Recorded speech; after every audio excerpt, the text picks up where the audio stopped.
JCC sangat direkomendasikan. Namun kalau misal pakai HP belum bisa, nggak masalah seperti itu ya. Dan satu lagi jangan lupa untuk rename nama bagi yang belum dengan nama kelas underscore nama lengkap dari masing-masing teman-temannya. Baik, kita mulai. Kita hari ini insya Allah kedatangan tamu yang luar biasa gitu ya di JCC Expert Sharing yang kedua. Jadi setelah Expert Sharing yang pertama kemarin kita mengupas ya tentang bagaimana sih prospek karir seorang programmer, seorang digital marketer gitu ya di instansi pemerintah versus perusahaan swasta gitu ya. Bagaimana sih perbedaannya, bagaimana culture-nya gitu ya. Sehingga kita kayaknya cocok atau senang kemana nih. Nah hari ini kita akan lebih banyak menguak dengan bagaimana sih coding challenge gitu ya. Karena setelah kita tahu perusahaan-perusahaan mana yang kayaknya menarik nih buat kita gitu ya. Pada saat kita akan masuk, tentunya kita butuh untuk memiliki kapasitas-kapasitas tertentu gitu ya. Nah, di sini biasanya akan ada pengujian gitu ya dengan coding challenge gitu ya. Atau kita bisa melatih diri kita dengan platform-platform coding challenge gitu ya sehingga kita terlatih dan terus meningkat skill kita sehingga pada saatnya nanti kita akan diserap di dunia kerja kita sudah siap. Baik, sebelum kita mulai kita seperti biasa ya berdoa untuk keberkahan ilmu pada hari ini. Semoga apa yang kita dapatkan hari ini bermanfaat, bisa mengantarkan kita kepada kebaikan gitu ya. Baik nanti teman-teman bisa akhirnya sukses dimanapun tempatnya berada gitu ya. Kita berdoa, dipersilahkan.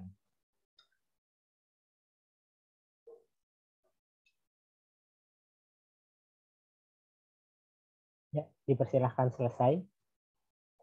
Ya, hari ini adalah hari Sabtu ketiga dari pelaksanaan bootcamp JCC yang kedua. Jadi nggak kerasa ya teman-teman. Kalau bagi saya pribadi juga nggak terasa nih. Perasaan kemarin baru ngecek-ngecek data untuk proses seleksi gitu ya. Sekarang sudah masuk paruh pekan ketiga gitu ya. Dimana besok adalah pekan terakhir, minggu terakhir.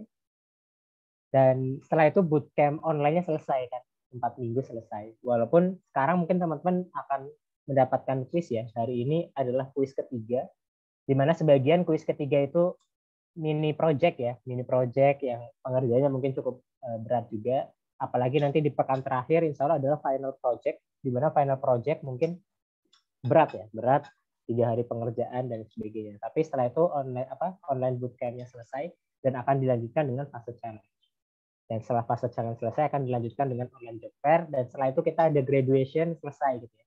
Jadi nggak terasa kita sudah di paruh tengah-tengah lah ya di pelaksanaan JCC Jabar Coding Camp batch yang kedua. Semoga teman-teman bisa mendapatkan banyak manfaat ya dari JCC ini. Nah, seperti biasa untuk agenda hari ini saya izin memaparkan mungkin akan membacakan sedikit rundown agenda hari ini. Yang pertama adalah pembukaan. Tadi kita sudah sama-sama membuka kegiatan ini dengan berdoa. Nanti yang kedua, sebelum masuk ke sesi pematerian, kita akan ada interaksi dulu dengan peserta nih untuk menggali pengalaman pelaksanaan bootcamp. Lalu yang ketiga nanti adalah sesi pemaparan yang akan disampaikan oleh narasumber kita. Dan dilanjutkan dengan sesi tanya jawab. Setelah itu akan ada pengumuman-pengumuman dan di akhir akan ditutup dengan penutupan. Baik, langsung saja kita menginjak ke agenda selanjutnya nih. Kalau kemarin kita sudah coba menggali dari berbagai peserta ya, kita coba ingin menyapa sebagian di sini nih. Saya kebetulan lupa yang kemarin disapa siapa ya. Kalau tersebut lagi nanti bilang aja kemarin udah Kang gitu ya. Biar gantian yang lain. Saya coba di sini mungkin ke peserta dari Vue.js dengan nama Rizky Raffi Azhara. Oke. Cek apakah bisa on mic. Tes. Oke, siap. Ada Kang? Ada. Mangga bisa diceritakan nih gimana pengalaman keberjalanan sampai 3 pekan JCC ini? Pengalamannya ya sangat-sangat berharga banget ya. Jadi dimulai dari kayak belajar dasar-dasarnya juga, kayak apa ya? Ada perasaan kayak semangatnya gitu. Terus ada tugas-tugasnya pun bisa menggali logika yang diberikan dari materi-materi basicnya juga gitu. Selama 3 minggu berjalan gitu. Ya, ya, ya, ya. Siap. Jadi sampai sekarang bisa ngikutin dengan baik ya, Kang ya? Alhamdulillah bisa, Kang. Oke, mantap. Asalnya dari mana, Kang Rizky? Dari Bandung Barat. Bandung Barat. Ya. Oke, sama pelaksanaan JCR pusatnya. Oke, siap. Terima kasih banyak, Kang Rizky. Kita lanjut lagi. Mungkin di sini ada Kang Apep Wahyudin dari kelas Laravel. Apakah bisa Halo, halo. open mic, Kang Apep? Ada suaranya, Kang? Oke, siap. Ada. Mangga Kang Apep bisa bercerita nih gimana pengalaman mengikuti bootcamp setelah 3 pekan ini. Alhamdulillah ya, bootcampnya lumayan seru. Terus materinya juga mantap-mantap. Kemarin dikasih Laravel, biasanya kita ngodingnya native, sekarang pakainya framework. Eh, Banyak belajar hal baru juga sih, mulai dari JavaScript-nya sampai di OOP-nya. Berharga sekali sih. Ini sesuatu yang baru bagi saya. Terima kasih. Oke, siap, mantap. Terima kasih banyak Kang Apep. Satu lagi mungkin biar ganjil ya. Kita minta coba dari peserta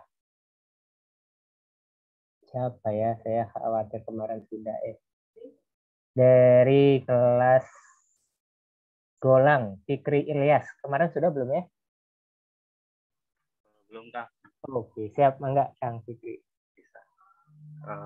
Kalau pengalaman saya sih karena saya basicnya juga bukan IT, ya pengalaman yang baru luar biasa, sama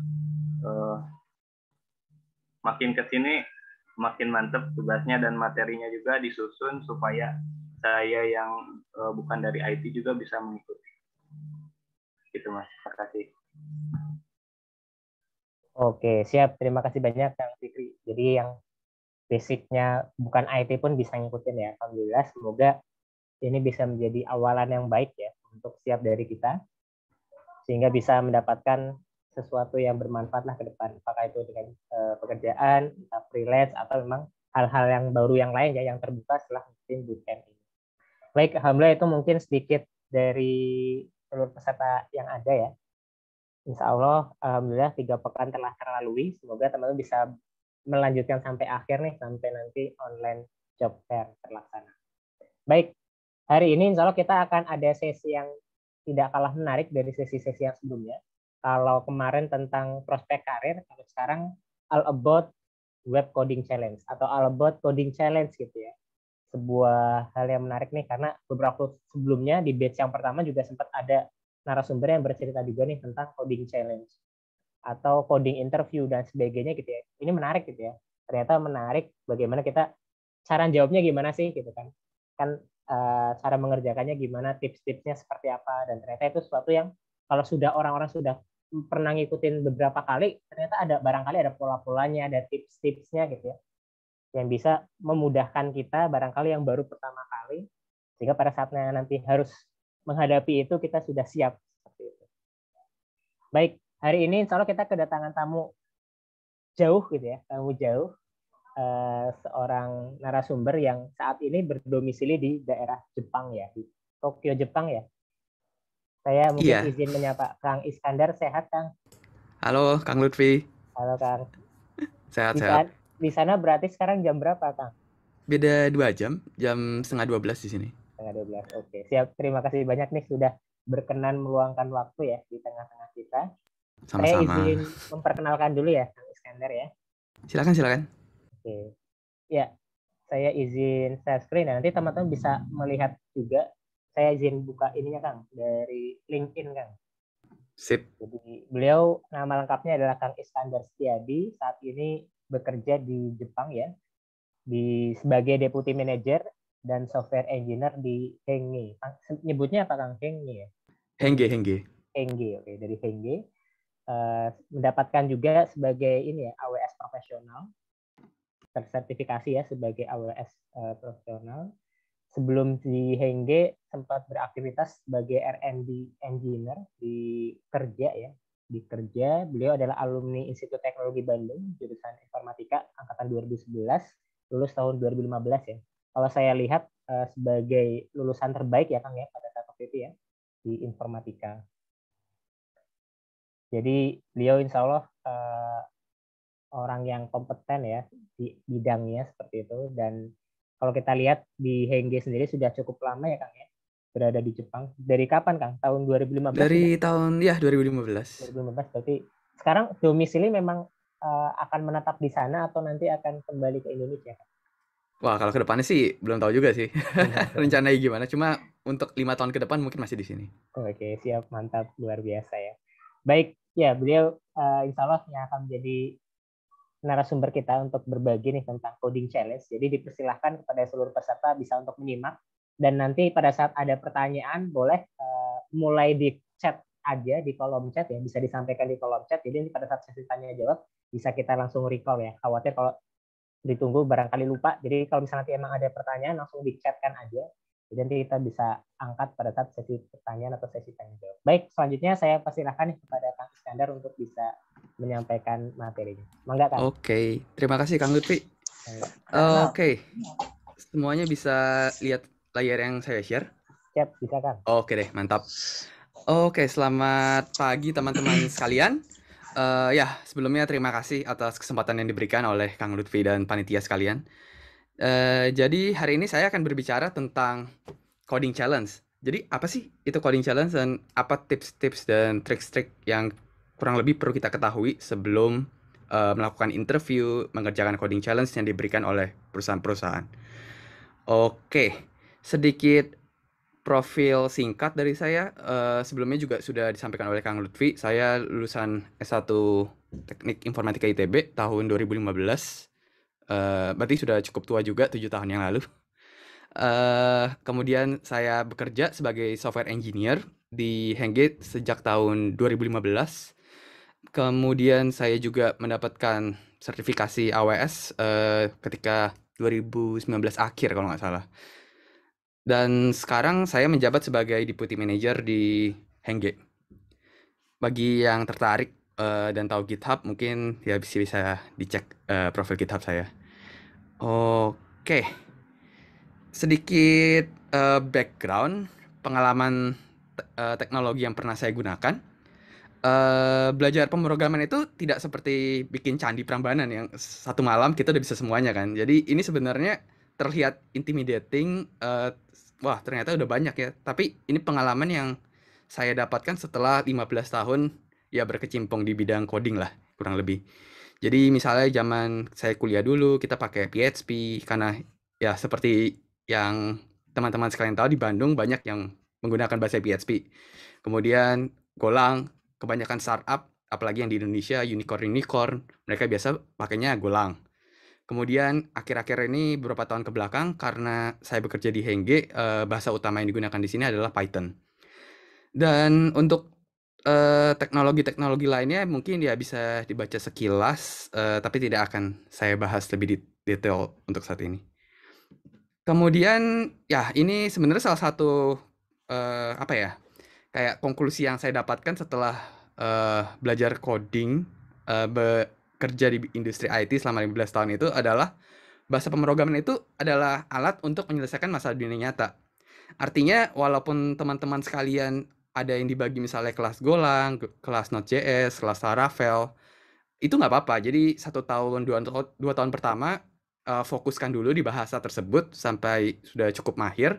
Tapi ke depannya usahakan perluas wawasan, belajar bahasa yang lain, belajar teknologi baru. Mengapa demikian? Contohnya ini salah satu tren bahasa pemrograman dari backend. Bisa lihat di grafiknya di sini, zaman 2010 itu yang paling populer itu pada saat itu adalah C#. Karena kebanyakan aplikasi Windows, zaman itu website belum terlalu populer kayak 15 tahun yang lalu. 15 tahun yang lalu Python itu masih di bawah lah, bisa dilihat masih dari 4%.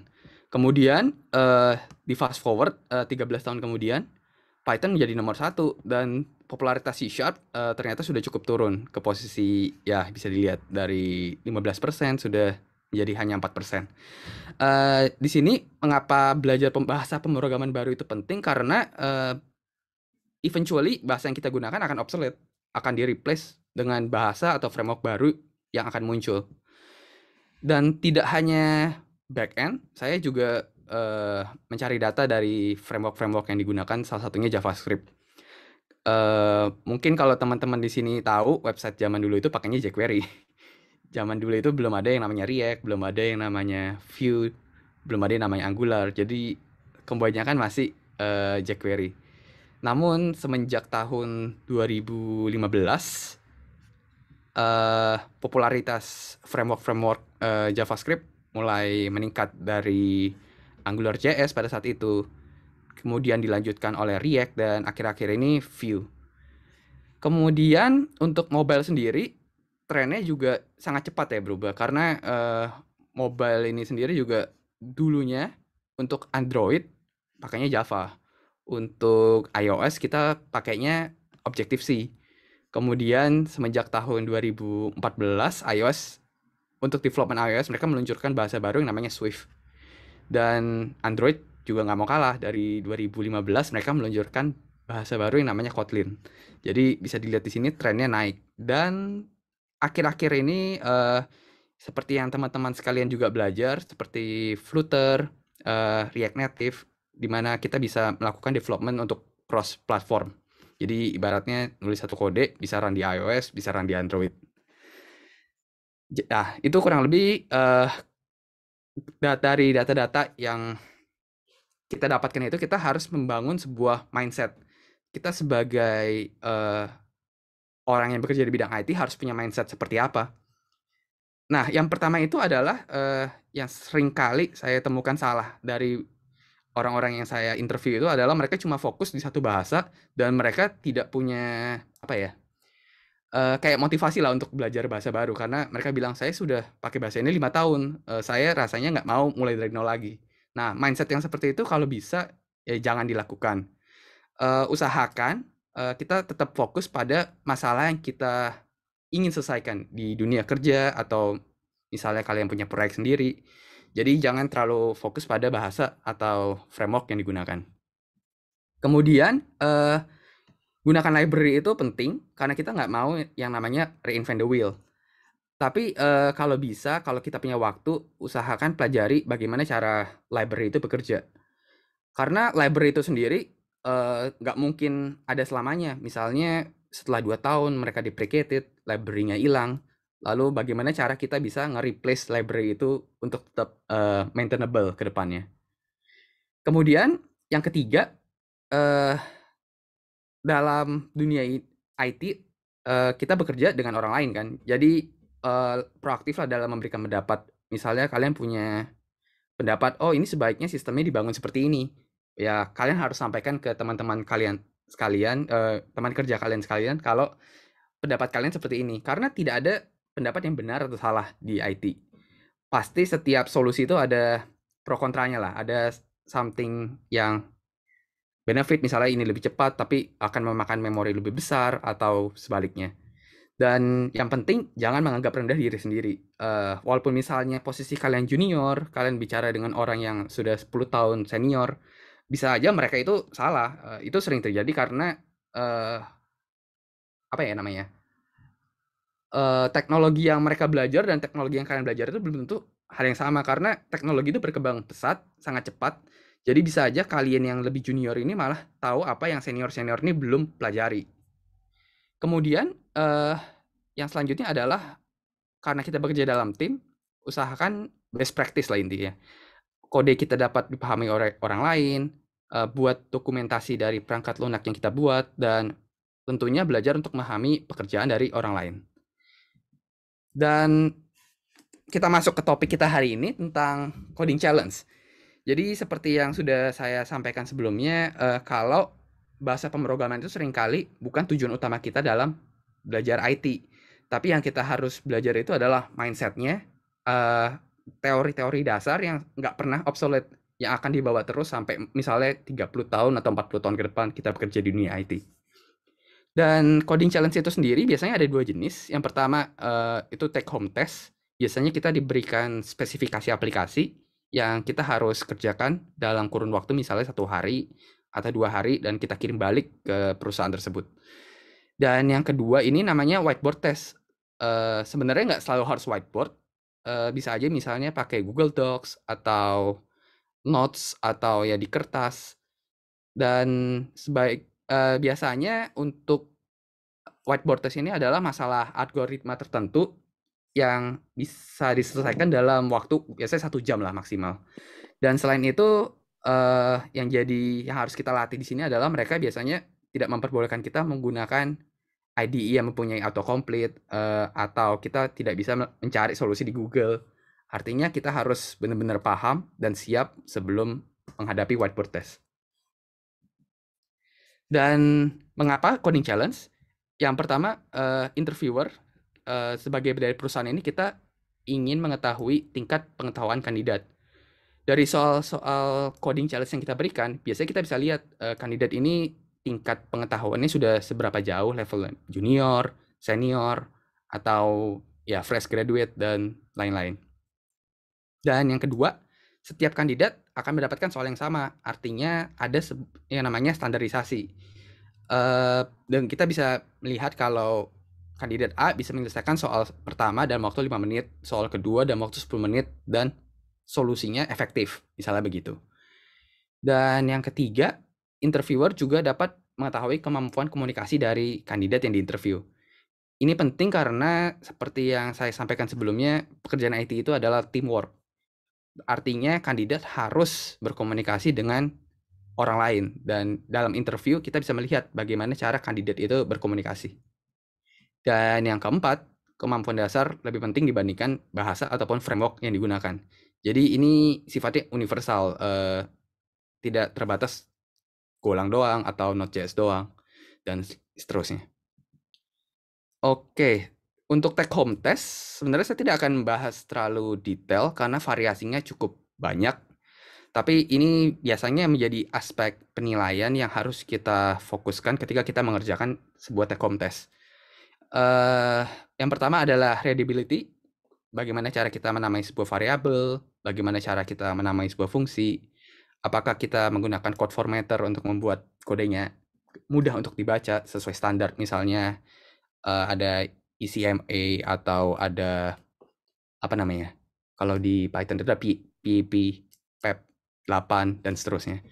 Kemudian dokumentasi, siapkan README kalau misalnya kita punya take home test, ya buatlah README dan dokumentasi bagaimana cara kita nge-build aplikasinya, bagaimana cara kita untuk nge-run aplikasinya, dan di kodenya sendiri berikan komentar secukupnya.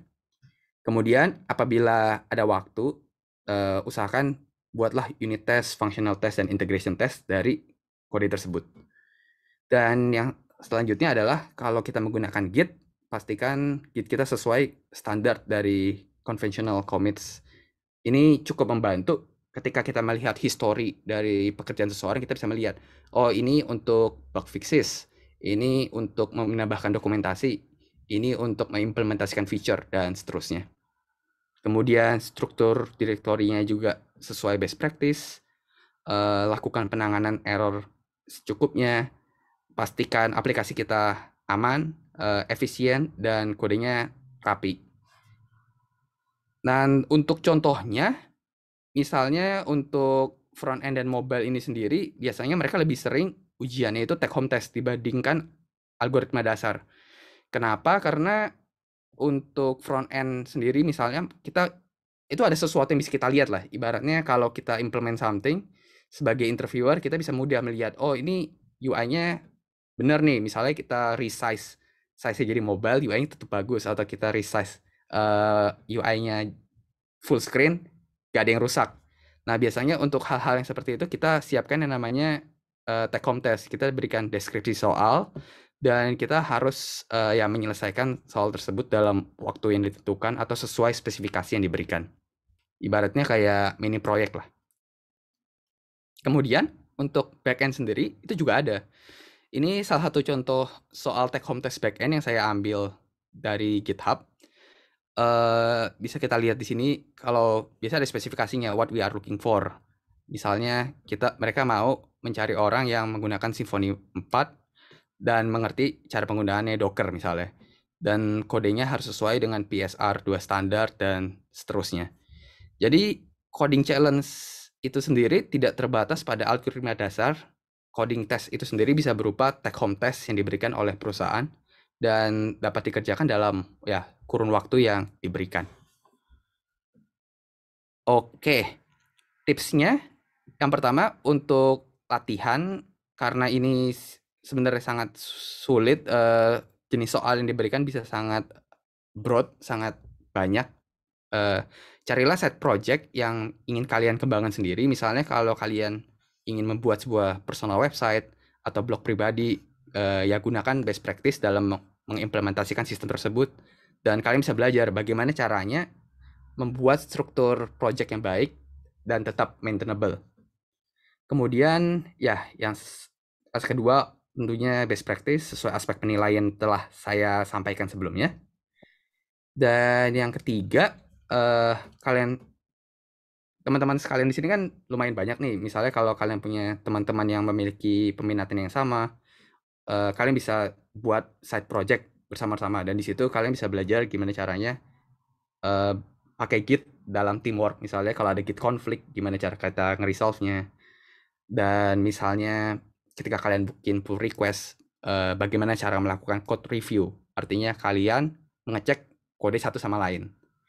Dan kalau kalian udah merasa cukup nyaman dari 3 aspek di atas, kalian juga bisa mencari kontribusi terhadap open source software dan untuk memahami bagaimana caranya perusahaan-perusahaan lain, terutama sesuai dengan standar pengembangan internasional. Dan ini juga penting karena kalian bisa meningkatkan portfolio kalian.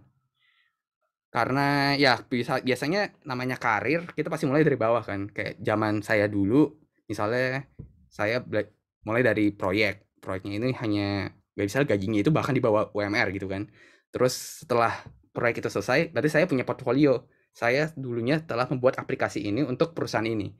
Dan untuk interview selanjutnya saya bisa bilang, dulu saya sudah mempunyai pengalaman ini. Artinya itu akan meningkatkan nilai jual kalian di pasar. Begitu. Dan yang kemudian yang akan saya bahas jauh lebih detail hari ini adalah yang tipe kedua, whiteboard test. Whiteboard test ini biasanya tipe soalnya soal algoritma sederhana. Mungkin teman-teman sekalian ada yang sudah sering lihat, sudah pernah mengerjakan. Contoh soalnya misalnya seperti ini. Diberikan sebuah array larik yang berisi bilangan yang sudah diurutkan. Diberikan sejumlah bilangan yang akan kita cek keberadaannya dalam larik tersebut. Cetak posisi bilangan tersebut. Misalnya array-nya isinya 1, 4, 7, 10. Bilangan yang ingin dicari itu 7. Nah, posisinya dalam array adalah posisi ketiga. Ini kan 1 posisi pertama, 4 posisi kedua, 7 posisi ketiga. Jadi cetaknya 3. Mungkin sangat standar ya, terlihat simple. Tapi dari soal yang simple ini pengembangannya cukup banyak. Mengapa saya bilang demikian? Ya kita bisa lihat setelah ini. Tapi sebelumnya kita akan melihat dulu tips-tips yang harus diperhatikan ketika kita diberikan tipe-tipe soal yang seperti ini. Yang pertama itu adalah kita harus mengklarifikasi soal yang diberikan. Karena dari soal yang sederhana ini banyak permasalahan yang bisa muncul. Misalnya, yang pertama itu berapa ukuran data yang harus ditangani, berapa size dari array yang harus kita tangani. Kemudian untuk masalah numerik, kita juga harus tanya nih, misalnya rentang angka yang harus ditangani itu berapa? Apakah cuma 1-100, 1-1000, atau mungkin miliaran? Dan mungkin nggak kalau angkanya misalnya bukan bilangan bulat, ada bilangan float yang ada koma-komanya. Dan yang ketiga, misalnya apakah ada data yang terduplikasi atau munculnya lebih dari 1 kali. Misalnya kalau di sini ada 1, 4, 7, 10, mungkin nggak datanya ada 1, 4, 4, 7, 10. Itu kan akan mengubah cara kerja algoritma yang akan kita buat kan. Dan apakah kita harus menangani data yang tidak ada? Artinya mungkin nggak misalnya bilangan yang harus dicek itu angka 8 misalnya. Tidak ada di data masukan yang diberikan. Jadi dari soal yang simple ini sebenarnya pengembangannya banyak dan sesuai apa masalah yang diberikan, solusi yang harus kita berikan juga berbeda. Dan yang kedua itu adalah jabarkan semua pikiran Anda secara verbal ketika melakukan tes ini. Karena kita sebagai interviewer, kita ingin mengetahui pola pikir dari kandidat. Setiap solusi yang diberikan itu pasti ada plus minusnya, ada keuntungannya, ada kerugiannya. Jadi kalau bisa, ini kita harus clear. ketika kita mengerjakan soal itu, oh bagaimana kalau kita menggunakan solusi ini? Dan sambil Anda mengerjakan, Anda juga bisa misalnya bilang, kalau misalnya bilangannya tidak ada dalam array, berarti kita misalkan cetak -1 kayak gitu. Jadi kalian lakukan improvisasi sesuai spesifikasi yang diberikan dan jabarkan secara verbal. Kemudian yang ketiga, pahami kompleksitas dari algoritma yang kita berikan. Saya nggak tahu kalau teman-teman sudah belajar atau belum, ada yang namanya notasi Big O. Ini untuk mengukur apa sih kompleksitas dari sebuah solusi atau algoritma yang kita berikan. Jadi ada yang logaritmik, ada yang linear, dan ada yang kuadratik, dan seterusnya. Dari kompleksitas waktu ini ada 2 jenis yang bisa kita ukur. Yang pertama itu adalah waktu, dan yang kedua adalah memori atau space yang dibutuhkan. Jadi ini juga penting karena misalnya pada embedded system, memori ini lebih penting daripada waktu. Tapi ketika kita mau nge-run misalnya di cloud, di AWS gitu kan, waktu itu lebih penting daripada memori karena mereka bisa taruhlah 2 GB RAM, 4 GB itu wajar. Tapi kalau kita developnya untuk misalnya card yang memorinya di bawah 4 MB, artinya kita harus melakukan optimasinya terhadap memori, begitu. Kemudian yang keempat, mulailah selalu dari solusi yang sederhana. Mengapa? Karena dalam interview itu kita kadang-kadang juga butuh waktu untuk berpikir kan, ini kira-kira bisa diapain lagi sih ini soal ini. Jadi usahakan ya kita mulai dari brute force dan sambil mengerjakan kita pikirkan apa sih solusi yang bisa kita improve dari solusi ini. Kemudian yang kelima, setelah selesai lakukan review solusi bersama interviewers. Kalau teman-teman pernah dengar itu ada yang namanya rubber duck debugging. Jadi kalian taruh bebek terus ngomong sama bebek tentang masalah yang kalian hadapi di coding. Ini tuh sebenarnya awalnya terlihat aneh, tapi sebenarnya cukup berguna karena ketika kalian membaca kembali kode kalian, ketika kalian membaca mengeluarkan cara pikir kalian secara verbal, di situ kalian bisa menyadari, oh kayaknya ini sebenarnya salah nih, ini harusnya begini bukan begitu. Dan selain itu, ketika kalian membicarakan review bersama interviewer, di situ juga kalian bisa bagaimana ya, menduplikasi mirip seperti dunia nyata, di mana kalian melakukan code review terhadap orang lain dan harus siap untuk dikomentari oleh orang lain. Oke, selanjutnya jangan panik, ini penting karena dalam interview whiteboard test ini biasanya ada waktu. Misalnya kalian harus mengerjakan 3 soal dalam waktu 1 jam.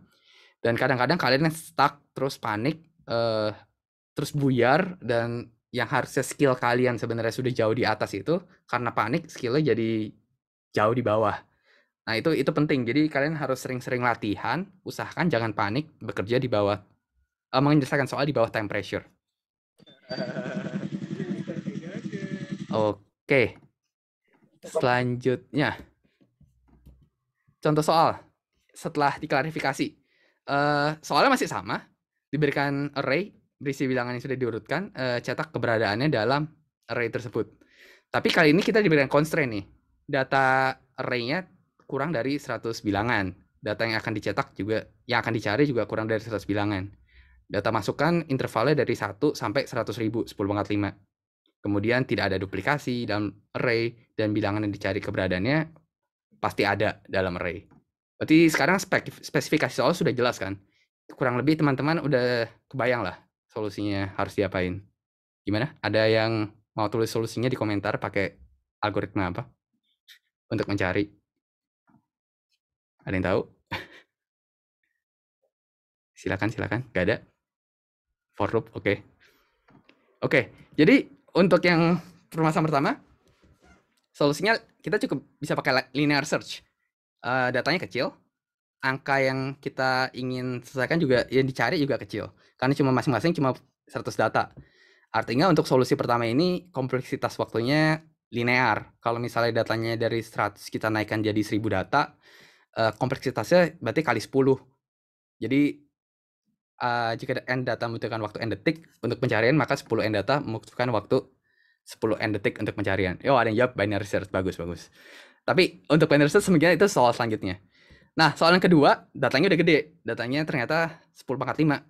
Data yang akan dicek juga tidak lebih dari 10⁻5. Artinya dalam array-nya sendiri ada 100.000 bilangan dan kita ingin mencari 100.000 bilangan.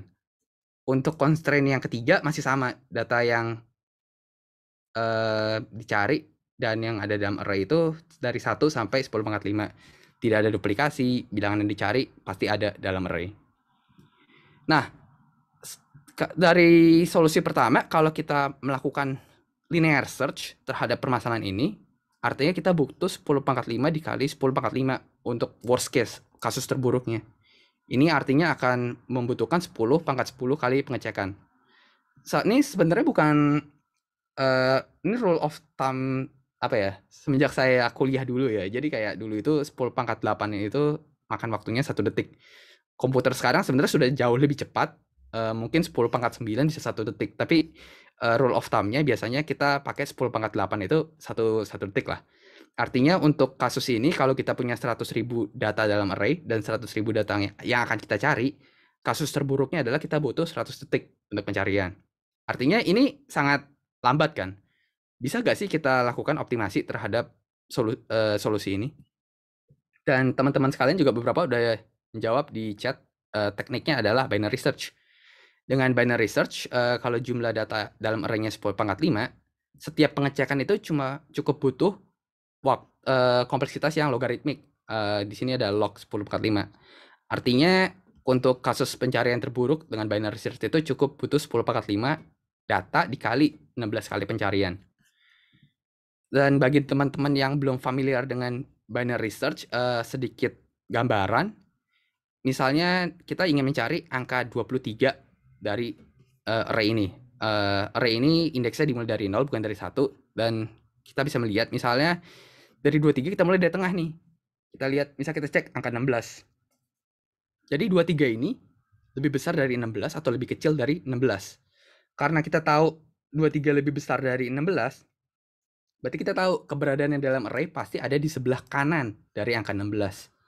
Artinya angka 2, 5, 8, 12, 16 sudah tidak perlu kita cek. Kita cukup mengecek dari rentang 16 sampai rentang 91, posisi terakhir. Kemudian kita lihat lagi nih, kita ambil tengahnya lagi, yaitu 56. 23 itu ternyata lebih kecil dari 56. Artinya solusi yang kita cari ada di sebelah kiri dari 56. Kemudian setelah itu, yang selanjutnya kita cek itu adalah 23. Dari dua bilangan yang tersisa, tengahnya 23 misalnya. Dan 23 ini adalah bilangan yang ingin kita cari. Artinya permasalahan kelar. Kita tahu jawabannya adalah 23. Ada di posisi ke-5. Kemudian, tidak hanya sampai di situ. Ternyata soalnya jauh lebih dikembangkan lagi. Data yang ada dalam array tetap 10 pangkat 5. Tapi yang data yang akan kita cari ternyata ada 10 pangkat 8. 100 juta. Data masukan masih sama. Dan bilangan yang dicari juga rentangnya masih sama. 1 sampai 10 pangkat 5. Tidak ada duplikasi. Bilangan yang dicari pasti ada dalam array. Nah, kalau untuk ini kira-kira apa solusinya? Silakan di chat. Oh ya, array-nya udah pasti berurutan. Itu kan bagian spesifikasi kan. Diberikan array yang berisi bilangan yang sudah diurutkan. Bagaimana? Ada yang kira-kira tahu pengembangan selanjutnya dari binary search apa untuk soal ini? Gak ada? Oke. Oke lah. Oke, ada job interpolation search. Oke, jadi kalau kita lihat dulu kalau kita pakai solusi yang sama, linear search. 10 pangkat 8 dikali 10 pangkat 5. 10 pangkat 13. Artinya ini butuh waktu 100.000 detik. Terlalu lama. Kalau kita pakai binary search, 10 pangkat 8 bilangan dicari, dikalikan size dari array dan logaritmik. Jadi kita butuh waktunya cukup 16 detik. Ada lagi, karena angkanya di sini hanya sampai 10 pangkat 5, kalau kalian perhatikan, salah satu solusi lainnya adalah kita bikin namanya hash map, hash table. Jadi contohnya kalau misalnya data masukannya 1, 4, 7, 10. Kita bisa bikin hash table di mana misalnya A1 ini sama dengan 1, A4 di posisi kedua berarti sama dengan 2, A7 di posisi ketiga sama dengan 3, A4 itu ini A10 yang terakhir. A10 sama dengan 4. Bentar, typo. Oke. Ini A10 sama dengan 4. Oke, jadi ketika kita ingin mencari posisi angka 7 dalam larik ini, kita cukup mengakses array hash table yang kita udah bikin, dan kita tahu A7 itu hasilnya 3. Jadi mau sebanyak apapun data yang kita cari, kompleksitasnya O1. Kenapa? Karena kita bisa langsung akses ke array hash table kita buat, terus kita tahu posisinya. Oh, ini posisinya ketiga, ini posisinya 4, dan seterusnya. Begitu. Kemudian, variasi soal itu sebenarnya banyak. Contohnya kalau kalian perhatikan pada arsitektur x86 itu, karena zaman sebenarnya sekarang masih ada, tapi sekarang komputer sekarang kebanyakan sudah 64 kan, 64 bit. Jadi kalau di komputer x86 itu integer itu 32 bit defaultnya. Artinya kalau bilangan yang ingin kita simpan itu 10⁻10, kita harus tahu kalau ini nggak bisa pakai yang 32 bit, kita harus pakai yang size-nya 64 bit misalnya. Kalau teman-teman familiar atau mungkin pernah dengar ada yang namanya Year 2038 problem. Ini related, berhubungan dengan Unix epoch time. Teman-teman mungkin familiar kalau 1 Januari 1970 itu 0. Saat ini itu Unix epoch time-nya 1,6 miliar.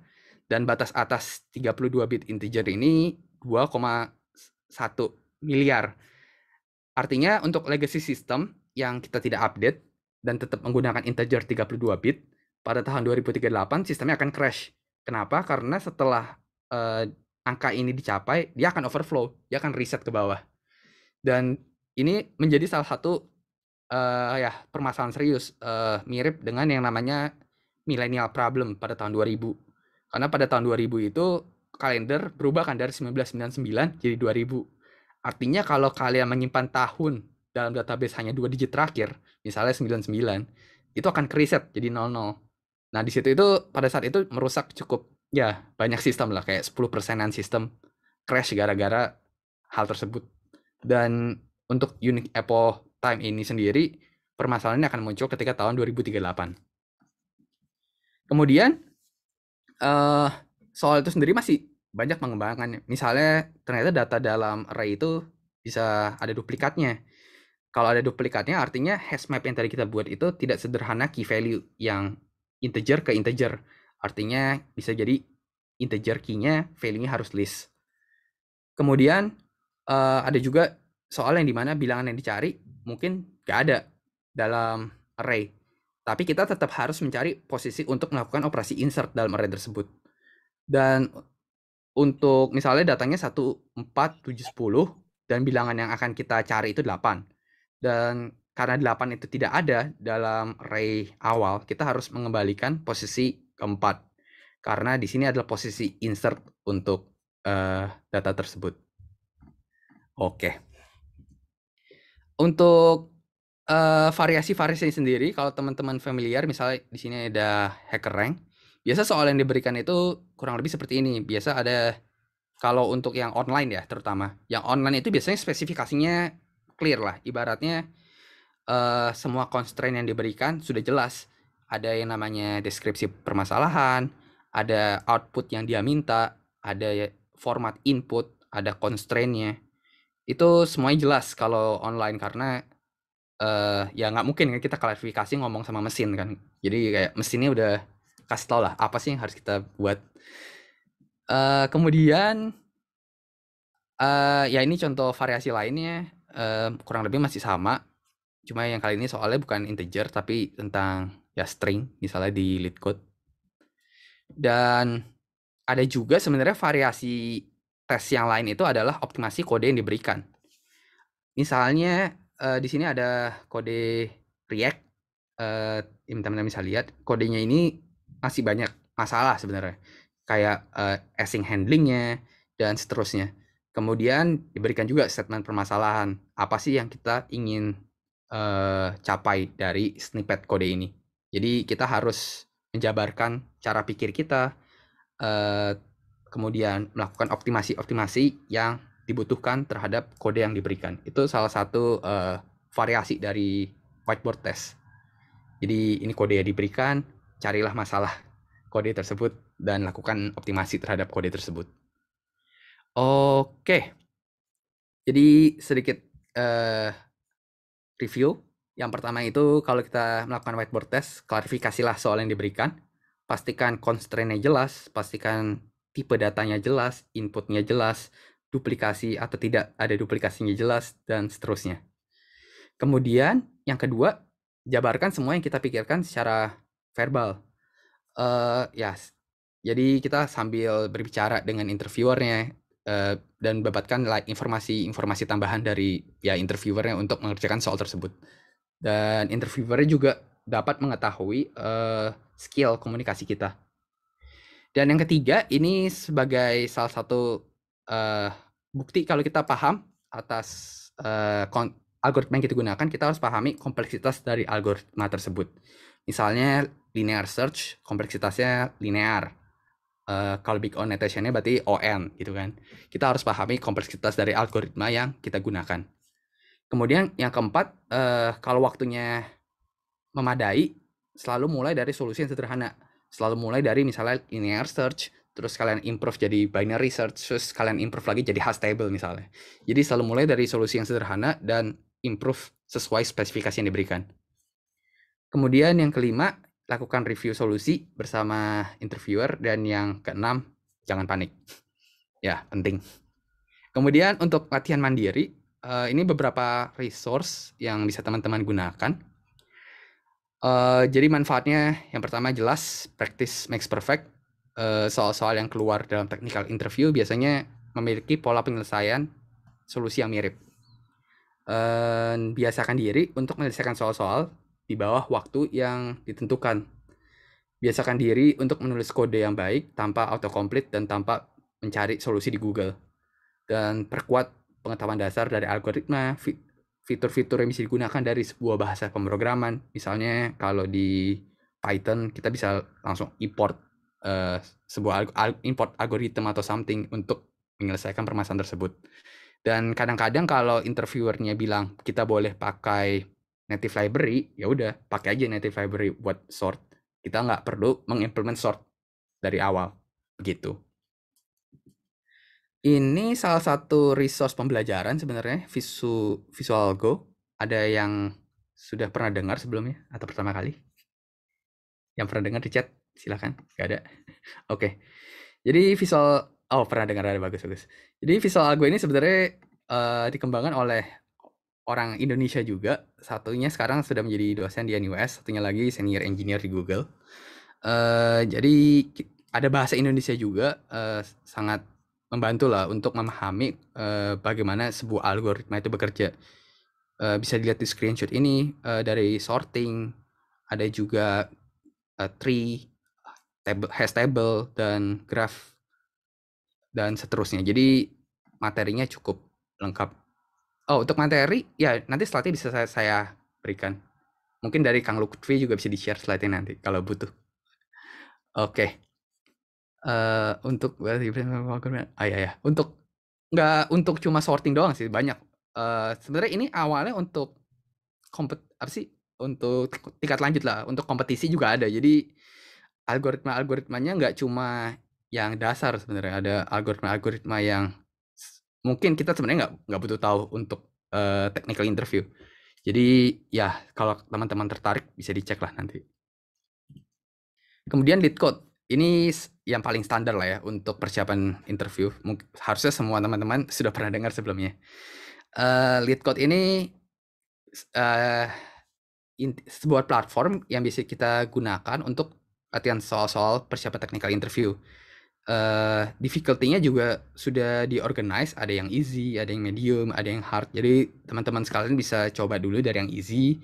Kalau sudah terbiasa, kerjakan soal-soal yang medium, dan kalau ingin tantangan lebih, kerjakan soal-soal yang hard. Kurang lebih begitu. Dan selanjutnya ada juga platform lain, HackerRank misalnya. Dulunya ini HackerRank ini didirikan sebagai platform untuk kompetisi. Namun mereka juga melakukan ekspansi bisnis dan mereka menyediakan yang namanya HackerRank for Work yang digunakan untuk merekrut karyawan baru oleh perusahaan-perusahaan ini. Jadi fitur-fiturnya sudah mirip lah dengan LeetCode. Kemudian sebentar slide-nya. Oke. Ini salah satu resource pembelajaran juga, TLX, awalnya dibuat oleh tim Olimpiade Komputer Indonesia, dan materinya ini tidak hanya untuk kompetisi. Jadi mereka punya 2 jenis materi. Yang pertama adalah materi dasar yang biasanya digunakan oleh murid-murid SMA ketika mereka ingin terjun ke dunia kompetisi. Mereka harus belajar basic-basicnya dulu kan. Nah, di sini karena bahasanya juga bahasa Indonesia, saya rasa cukup membantu lah, bisa teman-teman kerjakan. Saya sendiri juga ketika tahun 2011 ketika saya baru mulai kuliah, saya mengerjakan semua materi yang ada di sini. Jadi sudah saya kerjakan semua lah dan cukup teruji. Materinya bagus. Oke. Dan beberapa resource lainnya ada Topcoder, Advent of Code, CodeChef, SPOJ dan seterusnya. Jadi platform untuk latihan coding challenge ini sebenarnya banyak, tapi saya rasa teman-teman cukup fokus di 4 ini harusnya sudah cukup sih. Karena kalau nggak kebanyakan juga bisa bertahun-tahun nanti baru kelar. Kalau dan teman-teman kalau misalnya tertarik, ada juga yang levelnya kompetisi, misalnya Google Code Jam, Facebook Hacker Cup atau ICPC. Dan biasanya soal-soalnya ini public, jadi teman-teman bisa kalau tertarik bisa melihat soal-soalnya, dan kalau tertarik mengerjakan bisa mencoba untuk mengerjakan kapan saja. Oke, sedikit story time tentang coding challenge di beberapa perusahaan. Yang mana dulu ya? Jadi dulu ketika saya baru zaman kuliah, mau lulus kuliah, dengan teman-teman kita juga sering praktis bersama. Jadi biasanya kita buka Google Docs, terus teman yang satu mempersiapkan soal untuk teman yang kedua. Dan teman yang pertama misalnya role play sebagai interviewer dan orang yang diinterview. Jadi kalian bisa berbicara di Google Docs satu sama lain gitu. Jadi kayak teman intinya praktis lah. Kemudian untuk coding challenge perusahaan itu sendiri, dia akhirnya apply ke sebuah perusahaan dan katanya dia berikan 3 soal. Soalnya itu ada yang easy, medium, sama yang hard. Kalau nggak salah yang easy dikasih waktu 10 menit, yang medium 15 menit, yang hard 30 menit, jadi total 1 jam. Kemudian dia hanya bisa menyelesaikan 2 soal pertama, yang easy sama yang medium. Yang hard sebenarnya dia nggak selesai. Tapi ya alhamdulillah dia juga tetap diterima di perusahaan tersebut. Jadi artinya walaupun teman-teman tidak bisa menyelesaikan semua soal yang diberikan, belum tentu teman-teman akan di-reject. Karena ini kan juga ini juga tergantung performa dari kandidat-kandidat lain kan. Kalau misalnya kandidat lain juga performanya mirip-mirip sama kalian, artinya ya nggak jadi masalah. Tetap aja kalian punya chance diterima. Kemudian ada juga teman yang akhirnya dia sukses diterima di Google US, dan di Google US itu juga banyak sekali whiteboard test. Kalau nggak salah 2 round pertama itu pakai Google Docs, terus nanti ada 1 round yang on-site. Jadi kayak seharian penuh di kantornya kalian kerjakan whiteboard test yang berhubungan dengan permasalahan-permasalahan algoritma yang ada. Kurang lebih begitu. Oke. Kalau untuk di perusahaan saya sendiri, kita nggak pakai whiteboard test, kita pakainya take home test. Jadi kita berikan sebuah mini project lah yang harus dikerjakan dan disubmit. Begitu. Dan kemudian ini hanya ya review singkat aja sih. Sebenarnya apa sih yang membedakan kenapa gaji developer pemula di Indonesia itu rentangnya besar? Ada yang dapatnya UMR. Ini misalnya UMR Jakarta sih misalnya 5 juta gitu kan. Terus ada juga programmer yang dibayarnya bisa 10 juta per bulan. Dan ada juga programmer yang bisa dapatnya 15 juta per bulan.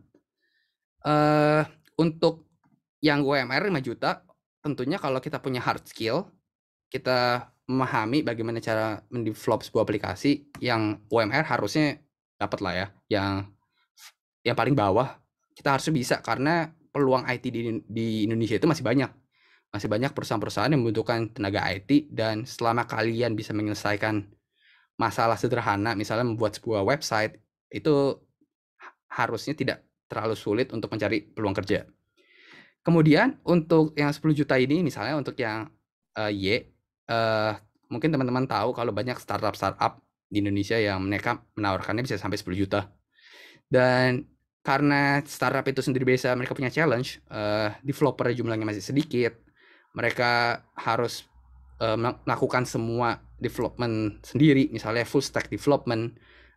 Artinya teman-teman harus mulai belajar tidak hanya di bahasa pemrograman yang sekarang dipelajari, misalnya teman-teman juga harus belajar DevOps, bagaimana cara mendeploy di Kubernetes, cara mendeploy di AWS, dan teman-teman juga harus memahami yang namanya best practice kan. Best practice itu ya banyak lah, bagaimana cara menstruktur aplikasinya, rancang lah, arsitek. Kemudian untuk yang Z, ada gak sih company yang memberikan gaji pemula 15 juta rupiah? Sebenarnya ini ada, terutama unicorn yang skalanya kayak misalnya Traveloka, Gojek. Mereka itu untuk fresh graduate-nya sendiri bisa sampai 15 juta rupiah. Tapi tentunya yang pertama seleksinya ketat kan. Kita tahu peminatnya pasti banyak. Nah, untuk yang tier-tier atas ini soft skill penting. Kenapa? Karena ketika teman-teman berkompetisi dengan kandidat lain yang technical skill-nya sama, yang membedakan kalian dengan teman-teman yang lain adalah soft skill kalian. Bagaimana cara kalian berkolaborasi dalam mengerjakan sebuah proyek? Bagaimana cara kalian berkomunikasi dalam menyampaikan pola pikir kalian ketika di interview? Dan selain itu, kalau kalian punya portfolio yang bagus, pernah punya pengalaman proyek, itu juga akan menjadi nilai lebih untuk meningkatkan daya saing kalian. Kemudian yang selanjutnya ini hanya sebagai gambaran penghasilan dari ya beberapa kota. Misalnya kalau di Jakarta kurang lebih average-nya untuk pemula 6 juta lah, 6 juta IDR. Dan pengeluarannya mungkin kalau kalian tinggal di Jakarta itu 3 juta misalnya kan. Artinya ini setengahnya dari pendapatan. Untuk negara-negara lain sebenarnya persentasenya juga mirip. Kayak Singapura 44%, Tokyo sekitar 40% dari pendapatan, atau di San Francisco misalnya di Silicon Valley itu 60% bahkan dari pendapatan. Jadi angkanya sebenarnya besar, tapi sudah disesuaikan dengan biaya hidup dari masing-masing kota tersebut. Salah satu yang mungkin teman-teman bisa incar itu tentunya kerja remote kan. Misalnya kalian tinggal di Indonesia, terus dapat kerjanya atau proyeknya dari Singapura. Kalau misalnya mereka bersedia membayar dengan standar pendapatan di sana, artinya teman-teman bisa mendapatkan profit atau penghasilan yang lebih besar. Tapi kalau misalnya kalian decide memutuskan untuk pindah ke negara tersebut, biasanya persentasenya akan sama. Tapi misalnya kalau uangnya kalian bawa pulang ke Indonesia, alhamdulillah menjadi nilai yang lebih besar. Begitu sih. Oke. Kemudian apa lagi ya? Kayaknya itu saja sih materi dari saya. Untuk selanjutnya saya persilakan untuk Kang Lutfi. Oke, siap. Terima kasih. Kasih banyak Kang Iskandar. Menarik sekali ya tentang coding challenge, tentang bagaimana kita tips-tipsnya tadi ya untuk bisa ibarat kata menghajar gitu ya, menjalankan coding challenge dengan baik. Baik, saya persilahkan nih kepada teman-teman semua untuk bisa bertanya ya. Apapun yang berkaitan dengan materi lebih baik ya. Tapi kalau di luar materi juga nggak apa-apa ya Kang ya? Ya boleh tentunya. Di luar materi. Seperti biasa dipersilakan untuk bisa bertanya di kolom chat, atau yang ingin bertanya secara langsung bisa raise hand ya. Nanti saya akan tunjuk beberapa penanya ya. Lebih diutamakan yang raise hand dulu, nanti baru yang chat. Baik, yang raise hand sudah ada 2. Mungkin yang pertama dari Kang Umar Sahid, lalu lanjut ke Kang Multi. Dipersilakan Kang Umar Sahid. Oke, Mas Lutfi, terima kasih waktunya. Mohon izin dan mohon maaf tidak bisa on cam untuk kali ini, Mas. Karena kebetulan saya belum menyiapkan untuk set kameranya di laptop saya gitu loh. Mungkin untuk Mas Iskandar tadi saya udah minta pertemanan juga di LinkedIn-nya, mungkin nanti bisa lebih join di LinkedIn-nya. Okay. Mungkin ingin bertanya sih Mas, kan tadi lebih banyak banget big O notation ya, yang sebenarnya aku sendiri kemarin juga habis dapat kayak gitulah, bisa dibilang kayak coding test gitu, live coding test gitu loh.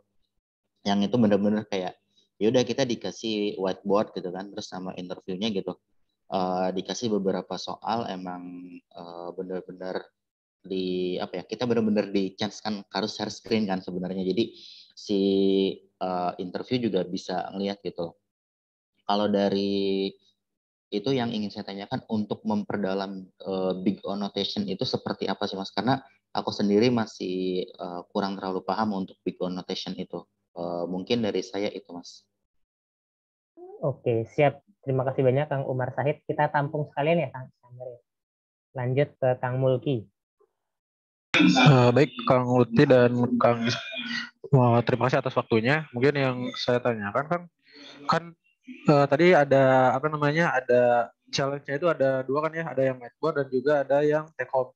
Nah untuk di luar negeri sendiri kan, kalau tadi Akang udah nyebutin bahwa di kantor Akang sendiri take home ya Kang ya. Tapi kalau di luar negeri sendiri itu apakah kita lebih dilihat logikanya kah, yang memang waktu itu dilihat bagaimana pemahaman kita, hard skill kita dalam logika, atau memang kebanyakannya take home atau bagaimana mungkin Kang? Itu aja sih yang saya tanyakan. Terima kasih.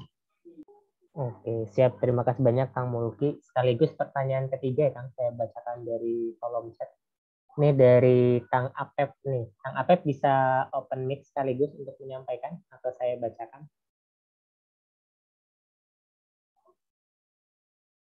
Oke, saya bacakan aja ya. Jadi pertanyaannya begini Kang, bagaimana sih dengan syarat background pendidikan? Ada banyak skill, ada yang banyak punya skill bagus, tapi background pendidikannya nggak match nih dengan requirement-nya. Ada tips nggak sih buat mengantisipasi itu Kang? Seperti itu. Oke, mungkin 3 Oke deh, sip. pertanyaan itu Kang. Mangga dipersilahkan. Ya, terima kasih atas pertanyaannya. Yang pertama itu tentang big O notation, bagaimana cara untuk memperdalamnya ya. Sebenarnya yang tadi saya sempat sampaikan juga, kalau cara untuk menyelesaikan problem-problem interview itu sebenarnya itu aja, kayak misalnya linear search, binary search, hash map, atau pakai graph, misalnya pakai Dijkstra atau pakai A-star dan seterusnya. Dan untuk semua algoritma tersebut sebenarnya udah ada teorinya. Jadi kayak misalnya linear search itu pasti kompleksitas big O notation-nya ON misalnya. Untuk binary search kompleksitas big O notation-nya pasti log n. Jadi kayak untuk materi-materi tersebut praktis sih, latihan. Setiap kali kalian latihan mengerjakan soal, cari tahu juga ini kompleksitas algoritma yang saya gunakan untuk menyelesaikan permasalahan ini apa. Dan dari rule of thumb yang tadi saya bilang 10 pangkat 8 itu 1 detik, kalian juga bisa ngecek sendiri dari soal yang diberikan. Kalau misalnya constraint 1 detik, ternyata program kalian time limit exceeded, kayak kalau kalian submit ternyata time limitnya di atas 1 detik. Nah, di situ berarti kompleksitas big O notation-nya masih terlalu tinggi, harus kalian optimasi lagi. Begitu kurang lebih. Kalau untuk resource-nya kayaknya di Visual Algo ada detailnya. Saya cukup lupa. Ya, banyak sih resource online yang bisa kalian cek. Kurang lebih itu sih jawaban untuk pertanyaan itu. Semoga menjawab. Kemudian yang kedua, untuk challenge sendiri di luar negeri, yang mana yang lebih banyak? Dan apa yang sebenarnya dinilai dari pengerjaannya, logika, hard skill, atau yang lainnya? Kalau untuk ini saya rasa sebenarnya cukup mirip ya di mana-mana, kayak beberapa perusahaan mereka lebih prefer dengan whiteboard test, beberapa perusahaan mereka lebih prefer dengan take home test. Dan tentunya kalau di perusahaan saya sendiri untuk take home testnya sendiri, selama aplikasinya sesuai spesifikasi itu sebenarnya udah cukup. Tapi karena namanya apply untuk perusahaan tidak sendiri, ada saingan-saingan yang lain. Di sini CV, cover letter, dan kemampuan kalian menyampaikan hal tersebut selama interview juga penting. Jadi misalnya kalau ada 2 orang yang sama-sama bisa menyelesaikan permasalahan coding test yang diberikan, artinya kita akan melihat dari sisi lain. Kita akan melihat dari CV-nya, kita akan melihat dari cover letter-nya, kita akan melihat dari cara komunikasinya. Jadi tidak terbatas pada tes yang diberikan. Jadi misalnya tes yang kalian berikan tidak optimal, juga belum tentu kalian ditolak. Kalau kalian bisa mengkompensat lah, menutupi kekurangan tersebut dari aspek lainnya. Semoga menjawab. Dan yang ketiga tentang pendidikan.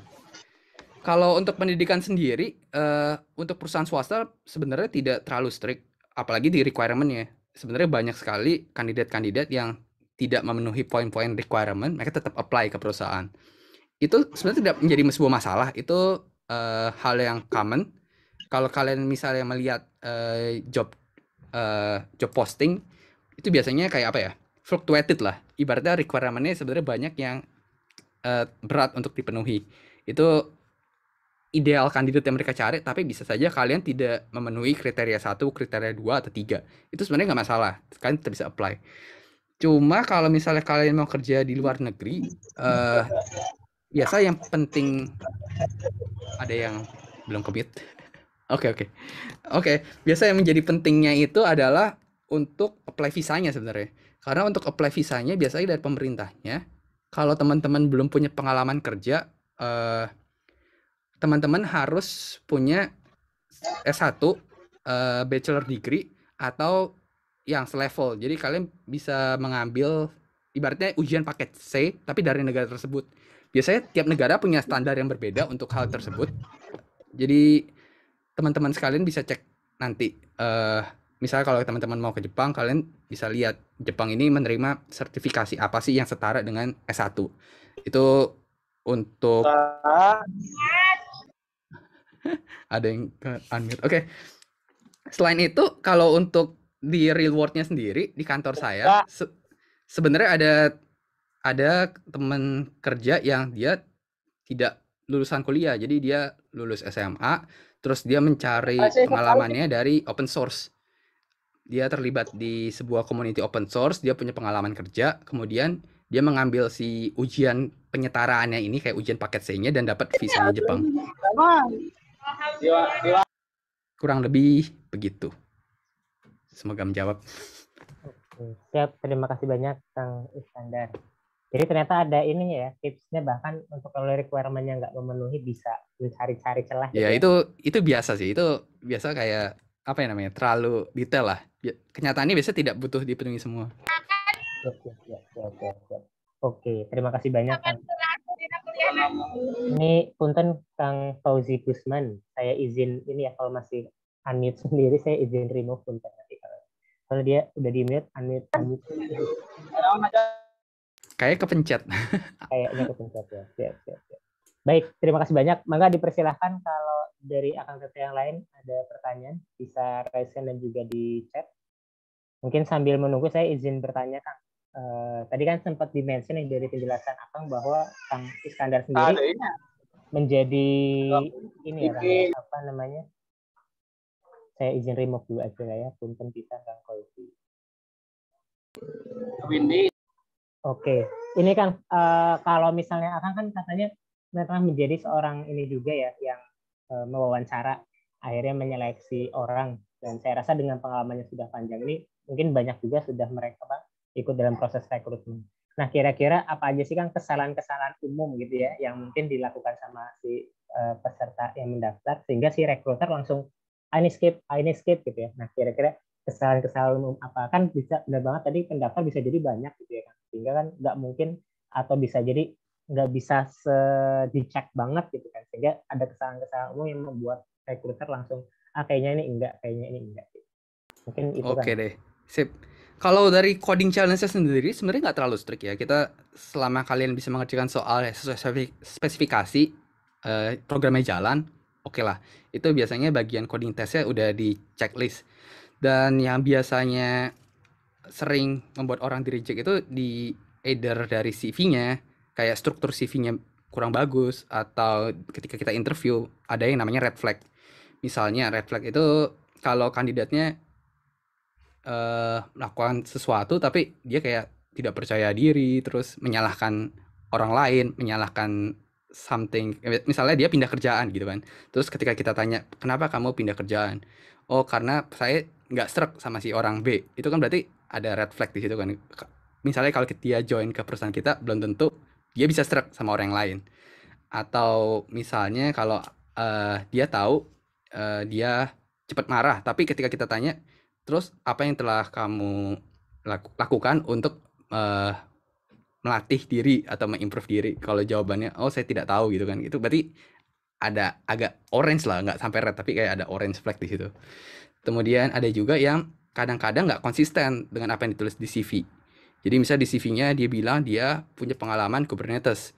Terus setelah itu saya tanya, jadi di Kubernetes itu misalnya kalian pernah pakai API-nya versi berapa? Terus kalau nggak tahu nggak apa-apa. Terus saya tanya kan misalnya pernah dengar yang namanya Helm, pernah dengar yang namanya Chart. Terus kalau jawabannya ternyata enggak, artinya kan itu terlalu dikoar-koar di CV tapi aslinya nggak punya kan teknik itu. Jadi itu beberapa hal yang sebaiknya dihindari lah. Usahakan tulis yang apa benar-benar kalian punya, kalian kuasai, sehingga ketika ditanya interviewer bisa dijawab dengan baik. Dan selanjutnya usahakan jujur dengan interviewer. Artinya kalau kalian memang nggak bisa, tidak pernah menyentuh hal tersebut, ya jawab aja nggak pernah. Karena itu lebih baik daripada memberikan jawaban yang salah. Apalagi ya, kalau dari saya sendiri sih biasanya yang harus diimprove itu memang soft skill-nya. Dari ketika kalian melakukan komunikasi selama interview, confident lah, percaya diri, jawab apa yang kalian bisa dan apa yang kalian tidak bisa, jawab sejujurnya. Dan ya intinya honest, confident, itu sih kurang lebih. Siap, mantap. Kalau di coding challenge sendiri kan kira-kira kesalahan umumnya apa aja yang biasanya dilakuin? Baik itu take home test misal, salah apa gitu ya, atau misal pada saat whiteboard challenge itu kesalahan umumnya ada nggak kan yang biasanya dilakukan? Nah, coding challenge itu kan seperti banyak kan ya tadi aspek penilaiannya. Misalnya codingnya itu sulit dibaca, itu kan udah menjadi sebuah masalah gitu kan. Usahakan codingnya sesuai standar, mudah dibaca, variable namingnya jelas. Kemudian pastikan sesuai spesifikasi. Jadi kalau misalnya spesifikasinya bilang tidak boleh menggunakan algoritma ini, artinya ya jangan digunakan. Karena walaupun spesifikasinya demikian, biasanya kayak 1 dari 5 kandidat tetap aja ada yang pakai algoritma itu. Jadi artinya tetap aja ada kandidat yang tidak membaca spesifikasi dengan baik. Tapi saya rasa untuk kandidat-kandidat yang biasanya bagus, coding challenge bukan masalah. Biasa masalahnya itu di soft skill, di komunikasi. Oke, siap. Baik, terima kasih banyak Kang Iskandar. Ini saya lanjut dari pertanyaan teman-teman yang ada di kolom chat ya. Yang pertama tadi berkaitan dengan self confident kan. Gimana sih caranya meningkatkan self confident dan soft skill? Itu dari Kartika dari kelas Laravel, lalu dari Kang Ridwan dari kelas Laravel. Kalau untuk tes interview yang whiteboard test tadi itu diminta untuk dieksekusi dengan bahasa tertentu atau bisa jadi hanya algoritma. Itu pertanyaan dari Kang Ridwan. Lalu pertanyaan dari peserta React Native Arif Rahman Hakim. Berarti readability lebih penting dari kode yang ringkas ya Kang?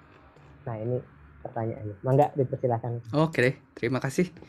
Yang pertama, cara meningkatkan self confidence dan soft skill. Nah, ini tentunya ya tadi practice makes perfect kan. Jadi kalau bisa teman-teman cari teman untuk latihan, lakukan interview, misalnya 1 orang jadi interviewernya, 1 orang jadi kandidatnya, lakukan simulasi. Di situ kalian berikan feedback di akhir session. Jadi misalnya kalian bisa berikan feedback ke teman kalian, oh lebih bagus jawaban soal tadi itu dijawabnya begini, atau misalnya oh lebih bagus cara menjawabnya itu begini. Jadi di situ kerjasama lah dengan partner atau teman kalian untuk meningkatkan bagian tersebut.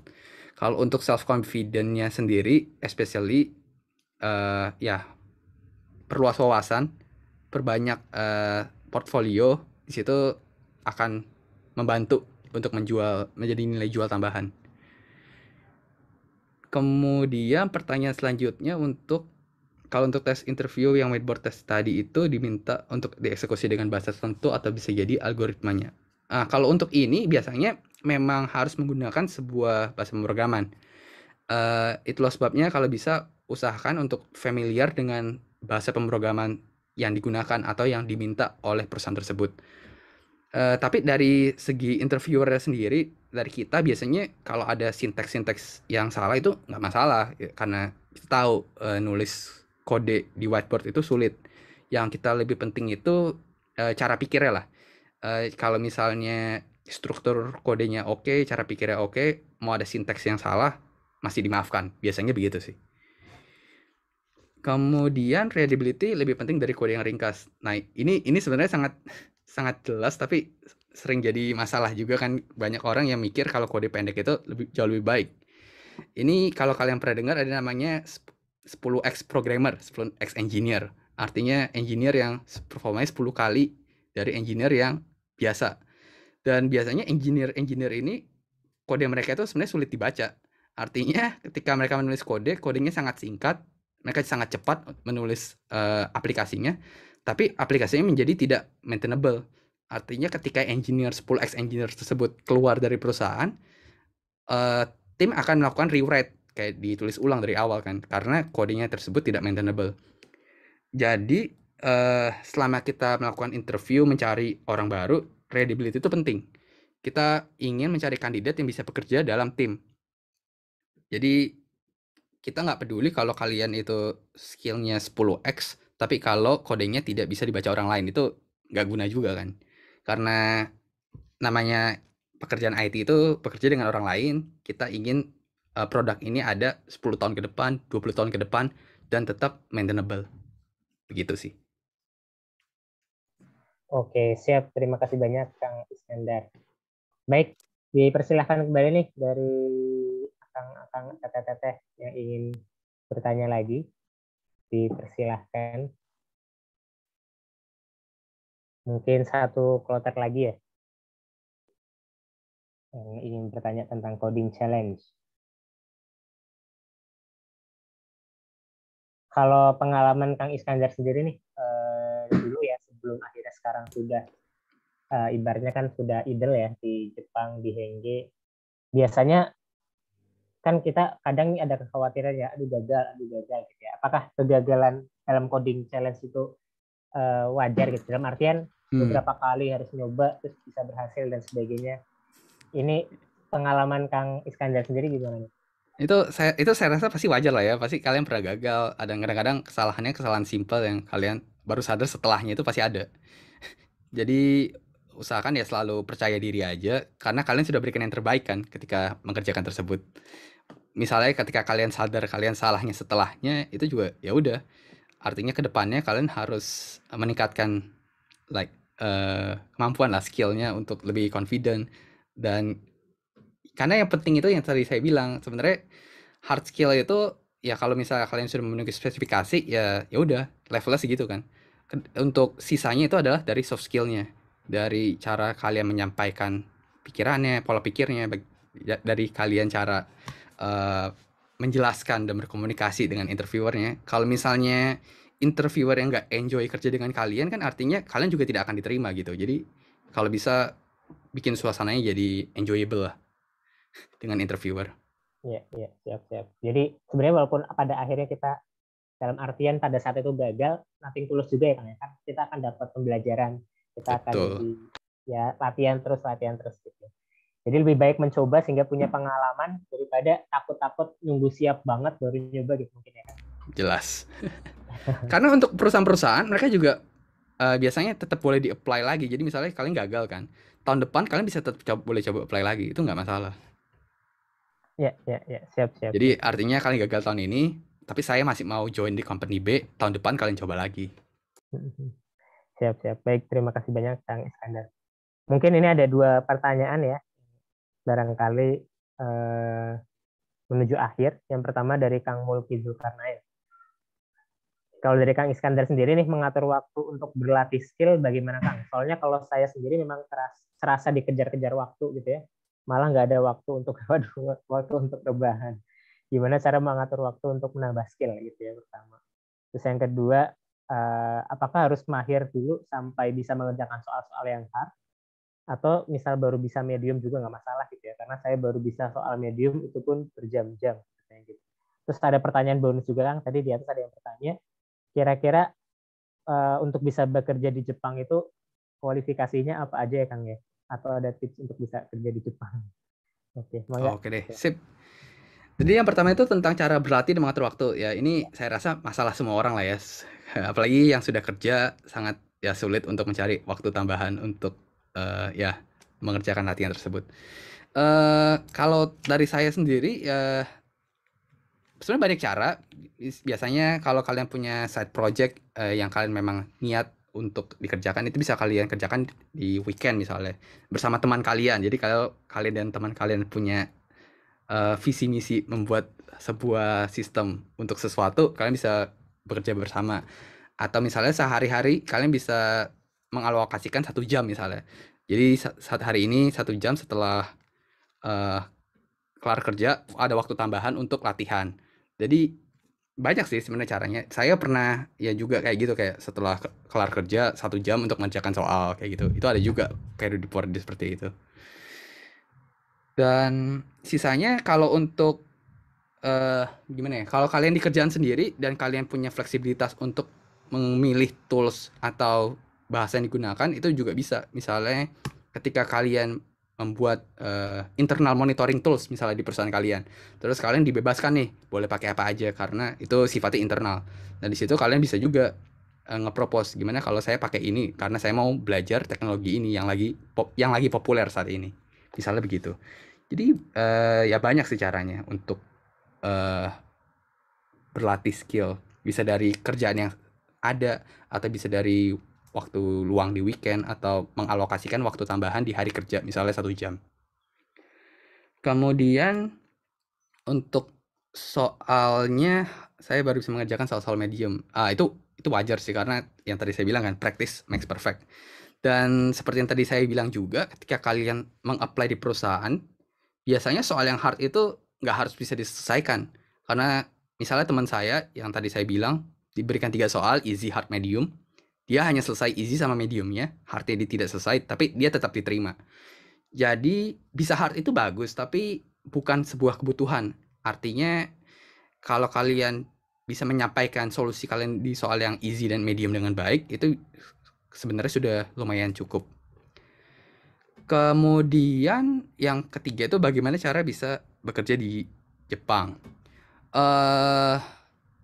Ya itu sebenarnya hoki-hokian juga ya kalau untuk bekerja di luar negeri, karena sesuai kalau untuk standarnya sendiri saya rasa kurang lebih sama dengan perusahaan IT lainnya. Karena namanya programming itu universal, semua orang misalnya pakai bahasa ini, pakai bahasa Golang, pakai bahasa PHP, itu di mana-mana kurang lebih sama lah standarnya. Untuk sisanya ya tadi kemampuan komunikasi, bagaimana kalian bisa membuat interviewernya enjoy ketika kalian berdiskusi dengan mereka, itu menjadi hal yang penting. Biasanya cari-cari peluang aja dari job fair. Kadang-kadang ada, kalau nggak salah di ITB itu juga mereka sering mengadakan namanya Japan Job Fair atau apa ya, saya lupa. Mungkin Kang Lutfi pernah dengar atau enggak? Saya taunya yang integrated job fair. Iya, ada satu lagi. Mereka dari ITB Career Center, mereka juga pernah membuat event yang namanya Japan Job Fair. Iya. Kalau dari Hengge sendiri ada. Ini. Ini tahun 2020 ya, mereka buat yang namanya Japan Job Fair. Di mana ya perusahaan-perusahaan Jepang datang dan mempromosikan ya lowongan kerja yang ada. Begitu. Kalau dari Hengge sendiri gimana, Kang? Ada open juga nggak? Ya, kita sebenarnya ada. Cuma untuk kita ada internship sama ada mid career kan. Tapi untuk mid careernya biasanya butuh pengalaman. Tapi kalau untuk internshipnya, kalau teman-teman berminat sebenarnya bisa apply juga. Ntar saya cari linknya dulu. Oke, ada pertanyaan lain? Atau ada yang butuh diklarifikasi dari jawaban? Pertanyaan lain, Kang. Cuma mungkin nyambung ke yang tadi, kalau di Jepang sendiri ada ini kebutuhan bahasa Jepang nggak biasanya? Atau enggak di sini? Itu juga salah satu faktor. Untungnya fortunately di Hengge kita pakai bahasa Inggris. Tapi saya rasa 9 dari 10 perusahaan di sini masih pakai bahasa Jepang. Mungkin dari ya, tapi perusahaan seperti Rakuten mereka udah pakai bahasa Inggris. Oke. Siap. Menarik. Ini pertanyaannya ada lagi, Kang, sambil itu mungkin ya. Oke. Ya. Kalau menurut Akang nih dari sudut pandang perusahaan, apa aja sih plus minus kandidat yang belajar IT-nya otodidak ketimbang kandidat yang murni dari lulusan IT? Kira-kira gimana, Kang? Apa menurut Akang dari sudut pandang perusahaan apa saja yang plus minus kandidat belajar IT yang otodidak kandidat? Kalau dari pengalaman saya bekerja dengan teman kantor saya yang dia nggak lulus kuliah, tentunya dia sebenarnya tahu lebih banyak tools atau framework yang bisa digunakan. Sementara kita yang punya bachelor degree, kita tahu algoritmanya kan. Jadi misalnya kalau bikin halaman website nih, dia tahu misalnya kita lebih bagus pakai framework ini. Tapi kita sebagai orang yang punya bachelor degree, kita bisa memberikan saran kalau datanya 100.000 misalnya, lebih baik solusinya dipaginasi seperti ini, terus dengan algoritma ini untuk menampilkan data di layar. Kayak misalnya kita bikin indeks, tarik key-nya aja, terus kita sort, indeksnya kita simpen terpisah untuk proses search yang lebih cepat. Jadi kerjasama lah. Ibaratnya dia yang implement, kita bisa memberikan saran dari sisi algoritmanya. Jadi plus minus, pasti ada hal yang dia tahu, kita nggak tahu. Ada hal yang kita tahu, dia nggak tahu. Siap. Menarik, Kang. Begitu. Kalau tadi Kang, yang ini kan Kang Iskandar udah nge-share ini ya, link untuk yang di Hengge. Iya. Kalau itu remote atau memang mengharuskan ke Jepang, Kang? Perusahaan di Jepang? Biasanya yang diterima itu diberikan salah satu opportunity-nya itu benefit-nya datang ke Jepang sama internship. Cuma karena sedang COVID, saya rasa untuk 6 bulan ke depan masih remote. Cuma tahun depan mungkin bisa lagi datang ke Jepang.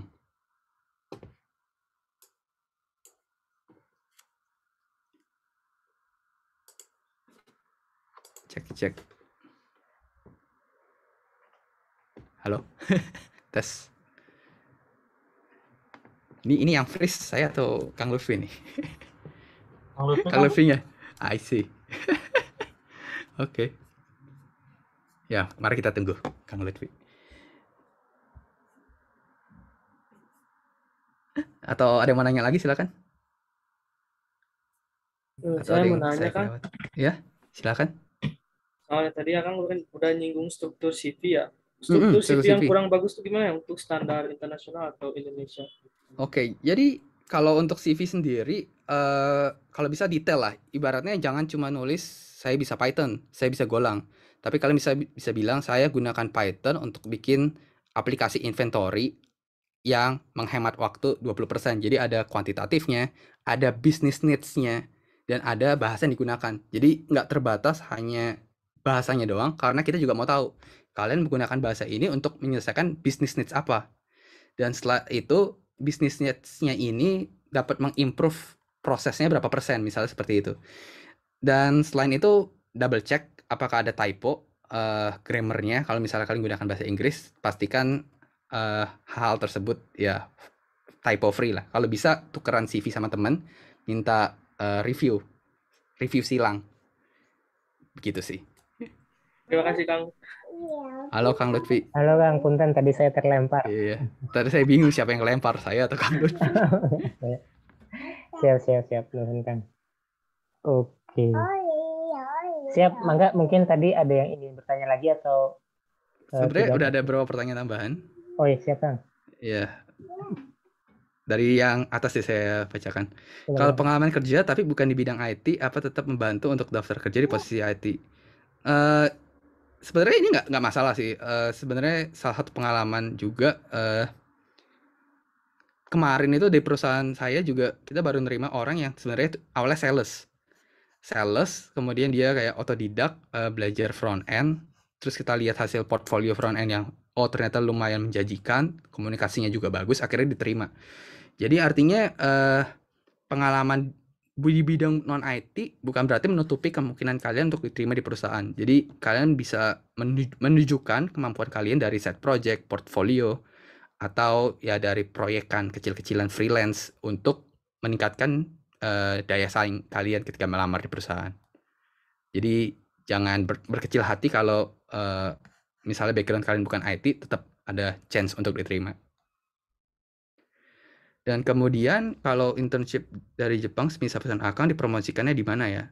Oh, kalau dulu sebenarnya kita sering ke ITB Career Fair juga tiap tahunnya, cuma karena Corona, akhir-akhir ini hanya online promotion di LinkedIn, di Facebook, dan seterusnya.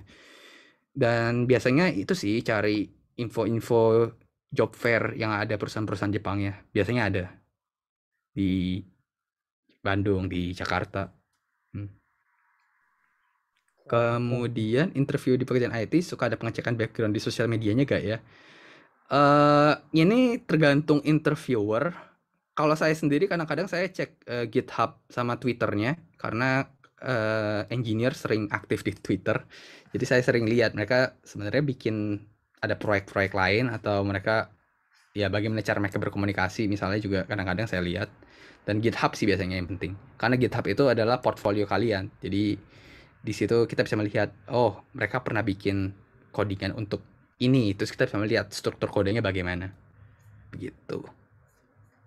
Di sini ada yang aktif pakai GitHub atau belum?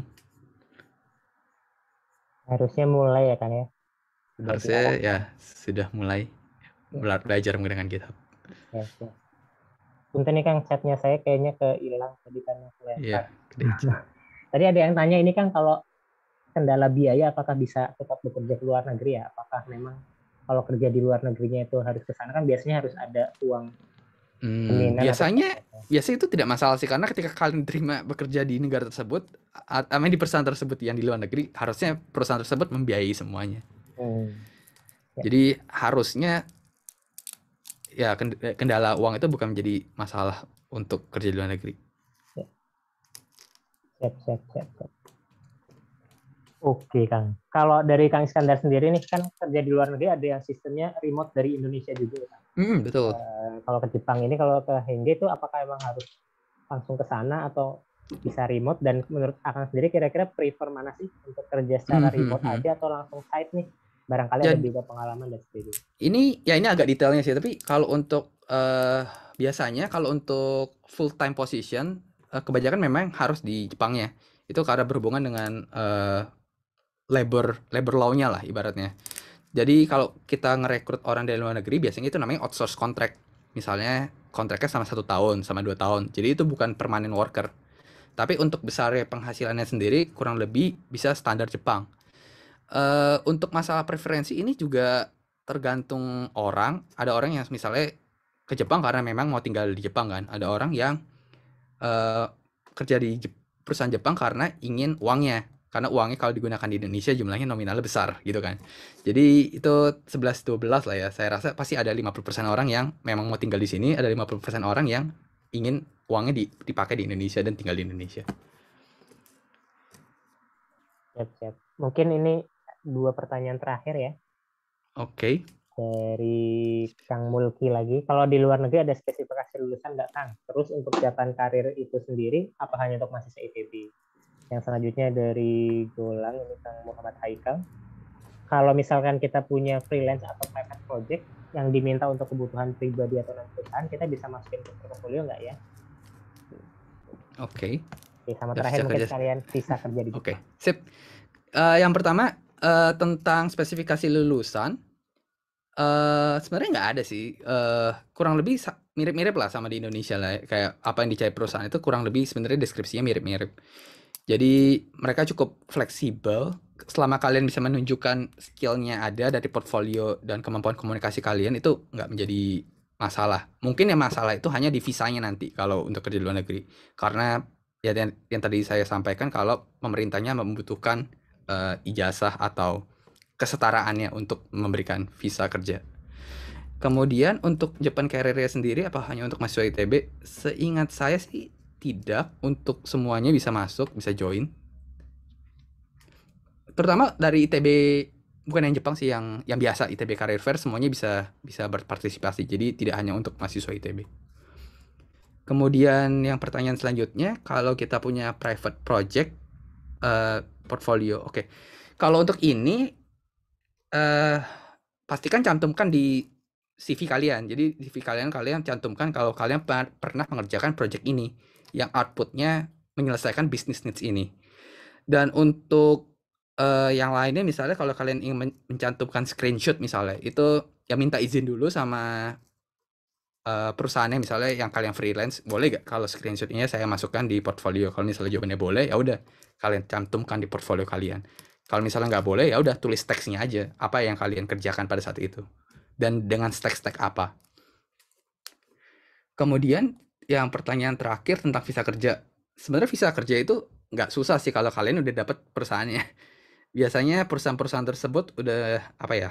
Mereka udah punya orang legal yang membantu kalian untuk mendapatkan visa kerja tersebut.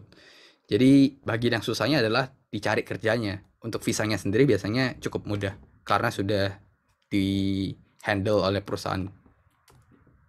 Ya, kurang lebih begitu. Oke, siap. Terima kasih banyak, Kang. Oh, saya baru keingetan satu lagi, Kang. Kalau Iya, ke luar silakan. negeri kan berarti butuh bahasa. Kalau tadi Inggris ya yang universal. Inggris pastinya. Kalau luar negeri ini ada syarat kayak IELTS, TOEFL atau nggak dicantumkan, Kang? Asal nanti waktu interview kita bisa fluent interaksinya. Ini saya rasa juga tergantung perusahaan. Untuk perusahaan saya sendiri kita nggak mencantumkan syaratnya di job posting karena kita juga akan menginterview kan. Jadi selama komunikasi di interviewnya lancar, biasanya tidak akan menjadi sebuah masalah.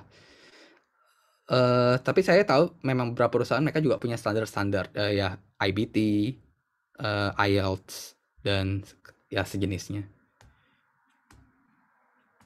Oke, siap. Jadi ini Kebanyakan sih saya rasa enggak sih. Kebanyakan saya rasa mereka tidak mencantumkannya ya. Ya, beda sama kuliah di luar negeri ya. Iya. Ya kuliah biasa lebih strict syaratnya. Ya. Siap.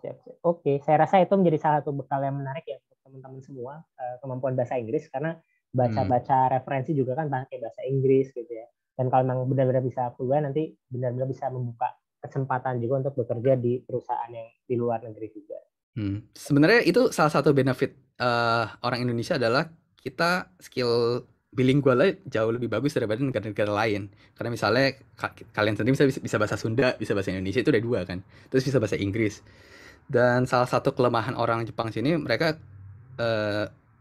sulit belajar bahasa baru. Jadi bahasa Inggris mereka biasanya di bawah standar. Nah, di situ menjadi sebuah potensi untuk orang asing masuk ke job market di sini. Begitu sih. Oke, siap. Terima kasih banyak, Kang Iskandar. Mungkin selanjutnya saya izin minta closing statement nih, Kang, untuk pesan-pesan ya kepada teman-teman peserta di sini. Bagian memang baru belajar, bagian ada yang sudah punya pengalaman juga, terus memperdalam lagi. Kira-kira tipsnya apa nih, Kang? Ya, untuk yang baru belajar, tentunya jangan berkecil hati, seperti yang saya bilang, jangan merasa rendah diri, karena belajar programming itu tidak seperti ya membangun candi Prambanan dalam sehari kan. Artinya kita harus ya terus mengasah kemampuan kalian dan ya mulailah dari proyek-proyek yang kecil. Jadi zaman-zaman dulu saya kuliah juga saya mulai mengambil proyek yang kecil, misalnya yang nominalnya cuma 2 juta rupiah, terus proyek yang kedua saya kayak 5 juta rupiah. Jadi kayak di situ kalian increase pelan-pelan lah ibaratnya. Jangan langsung mencoba yang paling atas, terus setelah 10 kali gagal kalian merasa oh saya nggak mungkin bakal diterima, udah 10 kali gagal. Nggak begitu. Jadi kalian coba dari bawah pelan-pelan naik ke atas. Dan untuk yang sudah berpengalaman tentunya yaitu kembangkan lagi asah diri, perluas teknologi yang kalian gunakan, jangan hanya terbatas di satu bahasa pemrograman. Kalau bisa usahakan belajar teknologi-teknologi yang lain.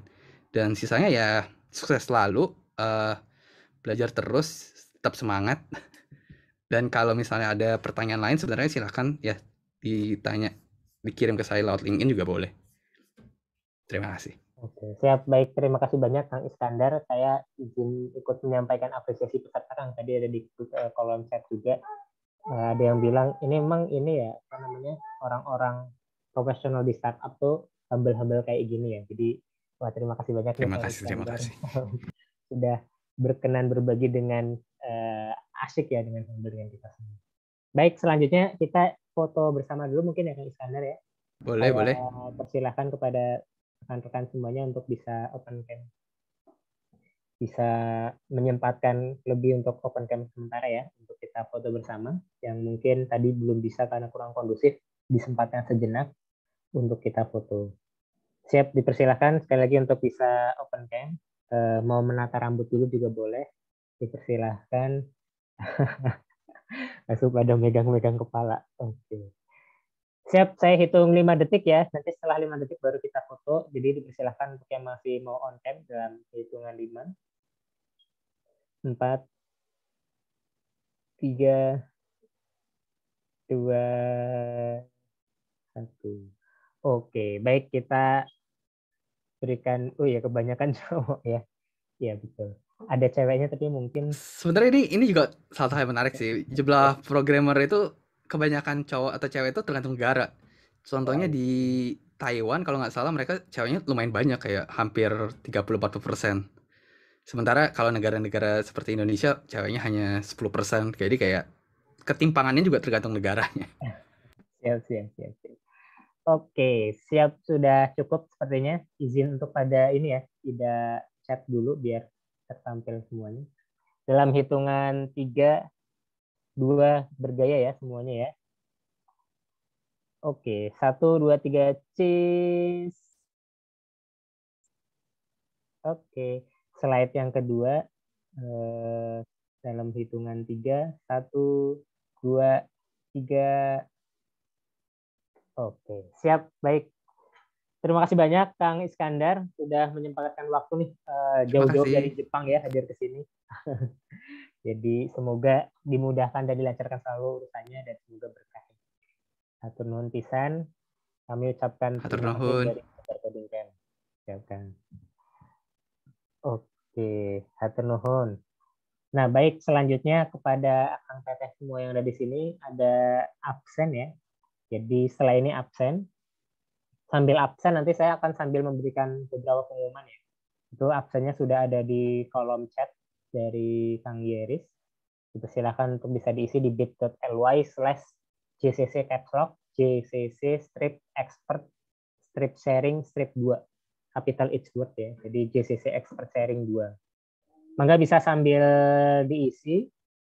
Saya sambil izin memberikan sedikit pengumuman. Jadi alhamdulillah hari ini telah terlaksana expert sharing yang kedua. Nanti insya Allah masih akan ada 1 kali expert sharing di waktu-waktu online bootcamp ya.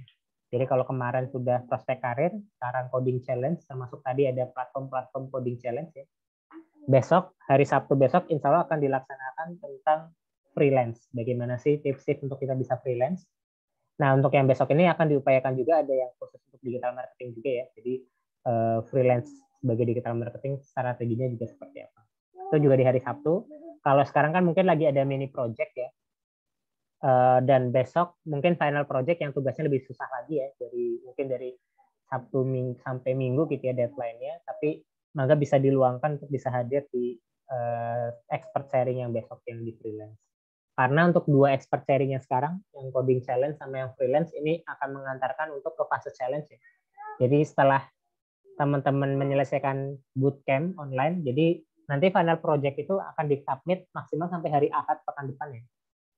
Jadi kalau pelatihannya kan akan selesai tanggal 1 April atau hari Jumat. Nah, pengerjaan pengumpulan proyek akhir kalau nggak salah sampai tanggal 3 atau hari Minggu. Nah, nanti mulai fase challenge akhirnya dilaksanakan per tanggal 4 April. Nah, tanggal 4 Aprilnya ada challenge apa aja? Salah 2-nya adalah teman-teman diminta untuk bidding freelance. Yang satu lagi adalah mengerjakan platform coding challenge yang tadi diusulkan beberapa sama Kang Iskandar ya, top lead code, hackrank, top coder dan sebagainya nanti bisa. Itu menjadi salah satu challenge yang akan teman-teman kerjakan. Termasuk nanti ada project dari perusahaan mitra GCC. Jadi selamat untuk memaksimalkan. Nanti untuk teman-teman harapannya besok bisa hadir lagi hari Sabtu untuk bidding freelance. Nanti akan ada materi lagi, expert sharing lagi pada saat fase online, fase challenge ya. Fase challenge kan mulai tanggal 4 April. Nanti di weekdays-nya akan ada tentang bagaimana membuat CV dan portofolio yang baik, sehingga akan membantu teman-teman nanti waktu di online job fair. Mungkin itu aja sedikit pengumumannya atau sedikit reviewnya ya teman-teman. Jadi bagi yang belum bisa hadir, diharapkan bisa menyaksikan rekamannya sih ya. Mungkin kalau yang kemarin pekan kemarin belum bisa hadir akses sharingnya bisa ditonton rekamannya. Kalau nanti teman-teman yang nggak bisa hadir sekarang, kita akan juga minta untuk nonton rekamannya. Yang besok freelance juga diharapkan bisa nonton rekamannya. Sehingga nanti pada saat fase challenge bisa dikerjakan.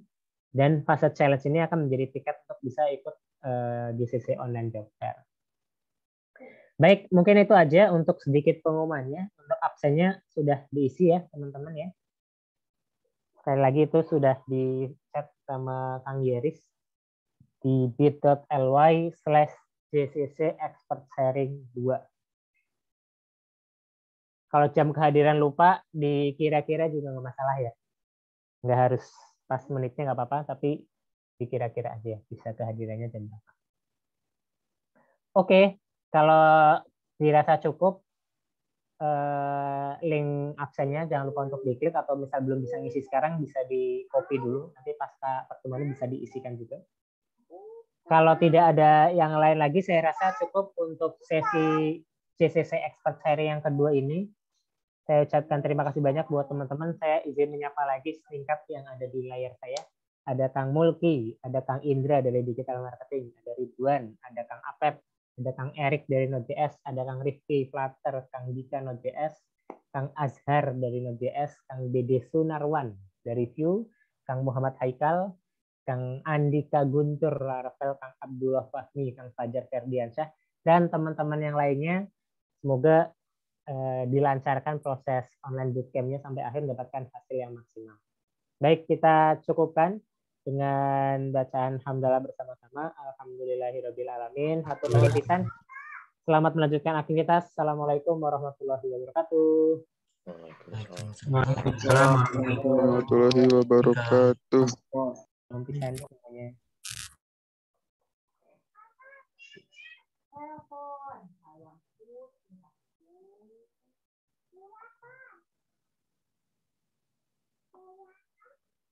Itu yang mau akses file dari Kang Iskandar ada di kolom chat. Nanti saya juga izin share juga ke grup peserta ya. Jadi dipersilakan untuk bisa diakses. Hatur nuhun Kang Iskandar, hatur nuhun teman-teman semuanya. Selamat melanjutkan aktivitas.